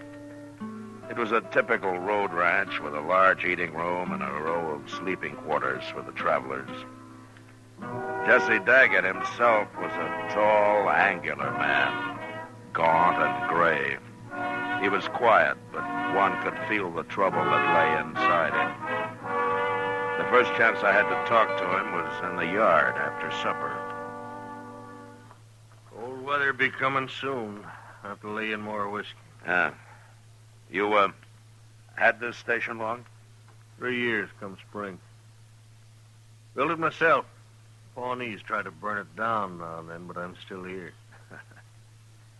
You plan to stay here, Daggett? Man's plans are his own, Marshal.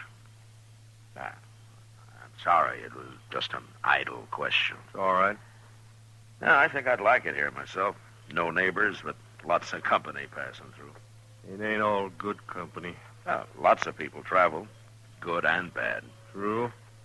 Like the man who held up Jim Buck's stage yesterday and shot that passenger. What about him? Well, you might call him the bad kind, don't you think? What I think won't raise the dead, Marshal. It might keep more people from dying, though. I figured that's what you're doing here, looking for that fella. Jim Buck thinks it might have been that gunman you were talking to here the day of the holdup. That was Nat Pilcher, but I don't care what Jim Buck thinks. Well, everybody expects a stage to get held up once in a while, but it's a different matter to shoot people down for nothing. I don't figure this man, unless he's just a born killer. He could have a lot of reasons. Men are all different. Yeah, sure. All got different reasons for doing what they do, living the way they live. Guess it's what's happened to them in the past spells it out. That's true. I'll tell you something, Marshal, but ain't what you want to hear. I believe in letting every man kill his own snakes. Now, this business is between whoever the bandit is and me. Is that it? That's it exactly. Every man for himself, you might say. I won't interfere, but I won't help. I see. Got to be like that. Even though a man was killed for nothing? Let dog eat dog, I say. Yeah. I hope you won't regret it, Daggett. One more regret won't break me, Marshal.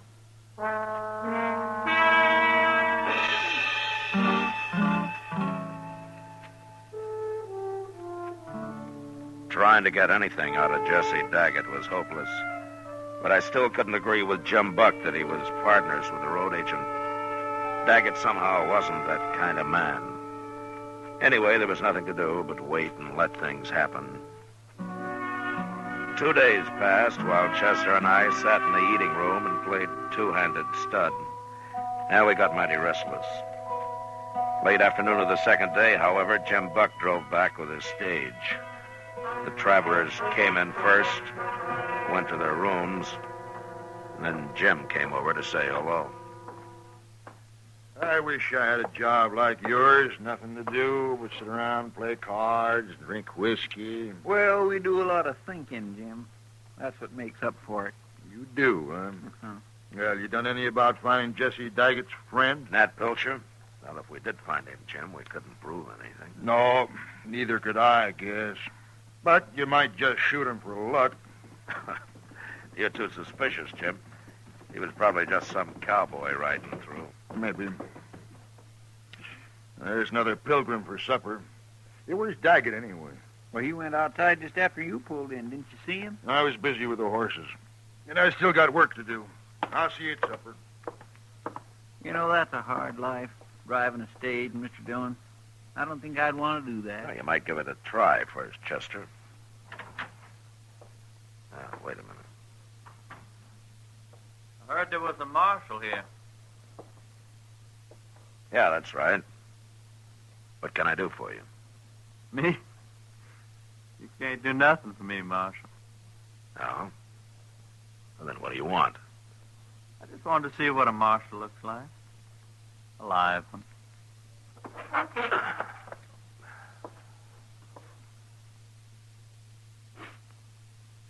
Satisfied? Sure. Then get out of here. You're touchy, Marshal. Real touchy. But I don't aim to start no trouble. I want to come in to say hello. Friendly like. What's your name? Pilcher. Nat Pilcher. I thought so. Sure. I'm a friend of Jesse Daggett's. An old friend. Where do you live, Pilcher? You got a job around here? I'm a cowboy, Marshal. Know anybody needs a good hand? Oh, what do you do besides ride? Funny. You ask that. Is it? You being a lawman, dear. Ever hear of Charlie Hall, sheriff over in New Mexico? I have. They say Clay Allison shot him. That's what they say, Marshal. But I know for a fact it wasn't Clay. Nice meeting you, Marshal. See you later.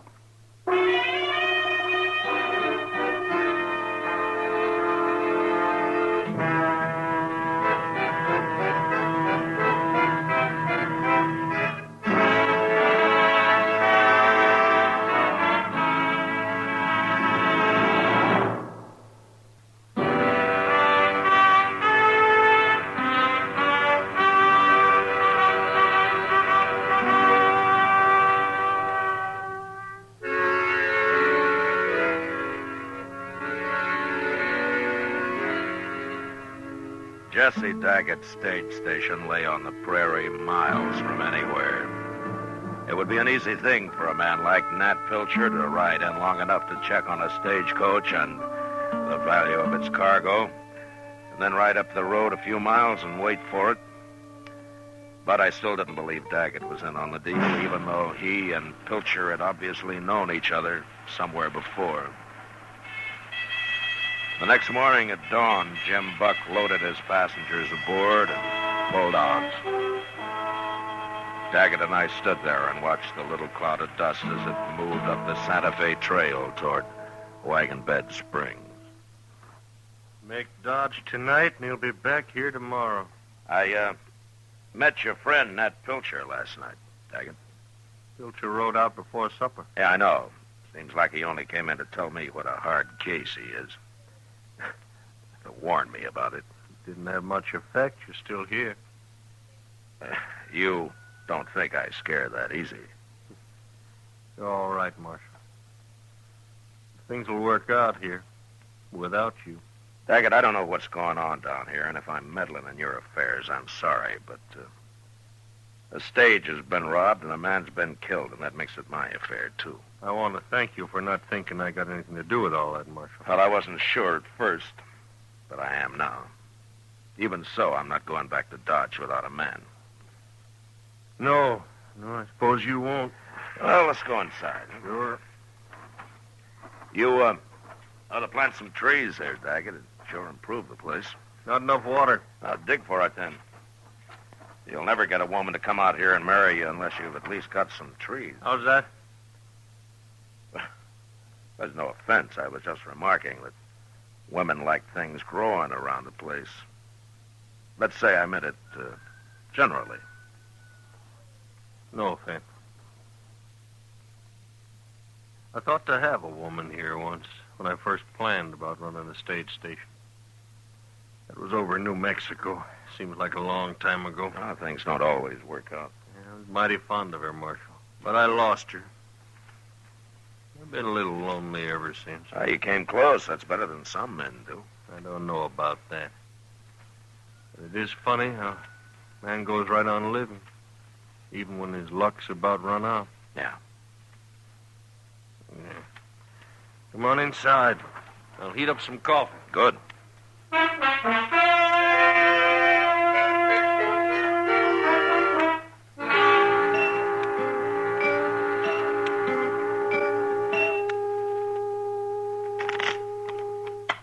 Cut him, Chester. Mr. Dillon, do you mind if we don't play anymore? I'm beginning to see things. It's okay with me. The stage ought to be here soon anyway. I just think Jim Buck's been all the way to Dodge and back, and we just been sitting here another 2 days. Well, waiting's always the hardest part. Well, there's the stage now. At least there'll be some people around here. Yeah. Hello, Jim. Come out here, Marshal. What? More trouble, Jim? You stop me again, Marshal. By heaven, I'm going after him now if you don't. Take a look in the coach here. Why? What's the woman? Is she dead, Jim? Of course, she's dead. She's got a bullet in her. Where are your other passengers? There ain't any. She's the only one this trip. Look at her, Marshal. He killed her. And there's some blood soaking through your jacket, Jim. You hit bad. In the shoulder. Knocked me off the box. I wasn't going to stop at all, and he just rode up and put a bullet in her and rode off. Never said a word. You think it was Pilcher? Well, let's ask Jesse Daggett here who it was. No. Take a look in the coach, Daggett. Take a good look.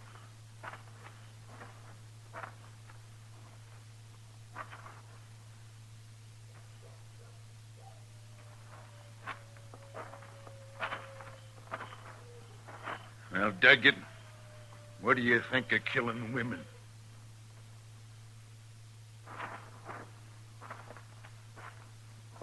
Look at him, Marshal. I told you. Did you ever see a guiltier-looking man? You're wrong, Jim. Doesn't even make sense. Well, he didn't do it. No. But he's in on it somehow. Chester, I'll help you bring the woman inside. Then we'll see what we can do about your shoulder, Jim. Come on.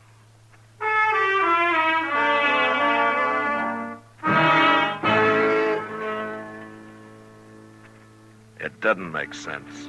None at all. But I figured it would soon. And after I did what I could for Jim Buck's shoulder, Chester and I buried the woman. Put a cross over her grave. We'd find out later who she was.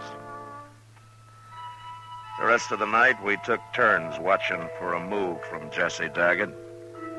And sure enough, an hour before dawn, he saddled up and rode out into the prairie. We let him get a little start and then took a couple of his horses and followed him. You think he's going to meet Pilcher? If he can find him. We must have come 10 miles already. Yeah, about that. We shouldn't have let him get so far ahead of us, so. Well, we're right on his trail. Yeah, I know. Hey, what's that up there? Huh? Look. What's the man? Yeah, come on. Come on.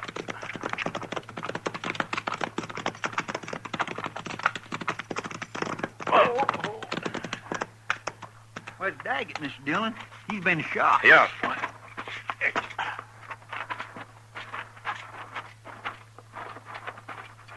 You followed me, Marshal. How bad are you hurt, Daggett? Pretty bad. Pilcher? I'd have killed him, but my gun didn't go off. And he got me easy then. No luck left at all. Right? Any idea where Pilcher is now, Daggett?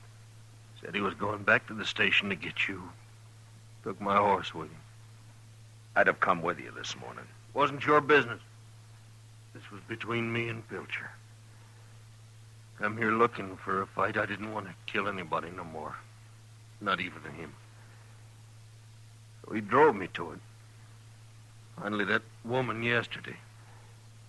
Knew I couldn't stand that. You mean he shot her and the other passenger just to prod you into a fight? Marshal, I'll tell you now about... I had a woman out in New Mexico. Nat Pilcher tried to run off with her. I didn't shoot him, though. I shot her instead. I figured it made more sense. You killed her? I don't think he'd have minded so much if I'd have killed him, but I figured he wasn't doing nothing I didn't want to do myself. I didn't blame him none. I blamed her. Pilcher's been after me ever since. I could have stopped all this if you'd told me sooner. Every man's got to kill his own snakes, Marshal. I tried. You can have them now. I ain't gonna live long. I'm sorry, Daggett. Chester will stay with you. I'm going back to the station. Both go. I can die alone. I ain't afraid. No. Goodbye, Daggett. Bye, Marshal. Chester, Yes, sir. do what you can for him. Poor fella. I'll send somebody out to help you bring him in later. Yes, sir.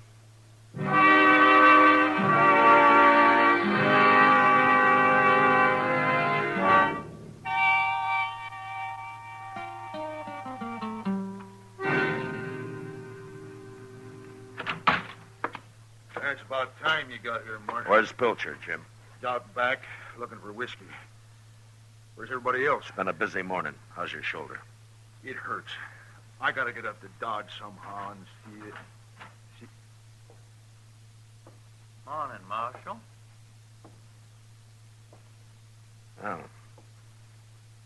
Hello, Pilcher. You been riding? So have you. Man like me rides a lot, Marshal. You should have kept going. I wanted to see you again before I left. That's what Jesse Daggett told me. I'm gonna kill you. And then Jim here. Wait a minute. Shut up, Jim. Pilcher, you can drop your gun belt and take your chances in court. If you like. My chances are better right here, Marshal. It's your choice. It's always been my choice. Except for the night Jesse Daggett shot his wife. Did he tell you about that? It doesn't matter now. To me, it does. You... No!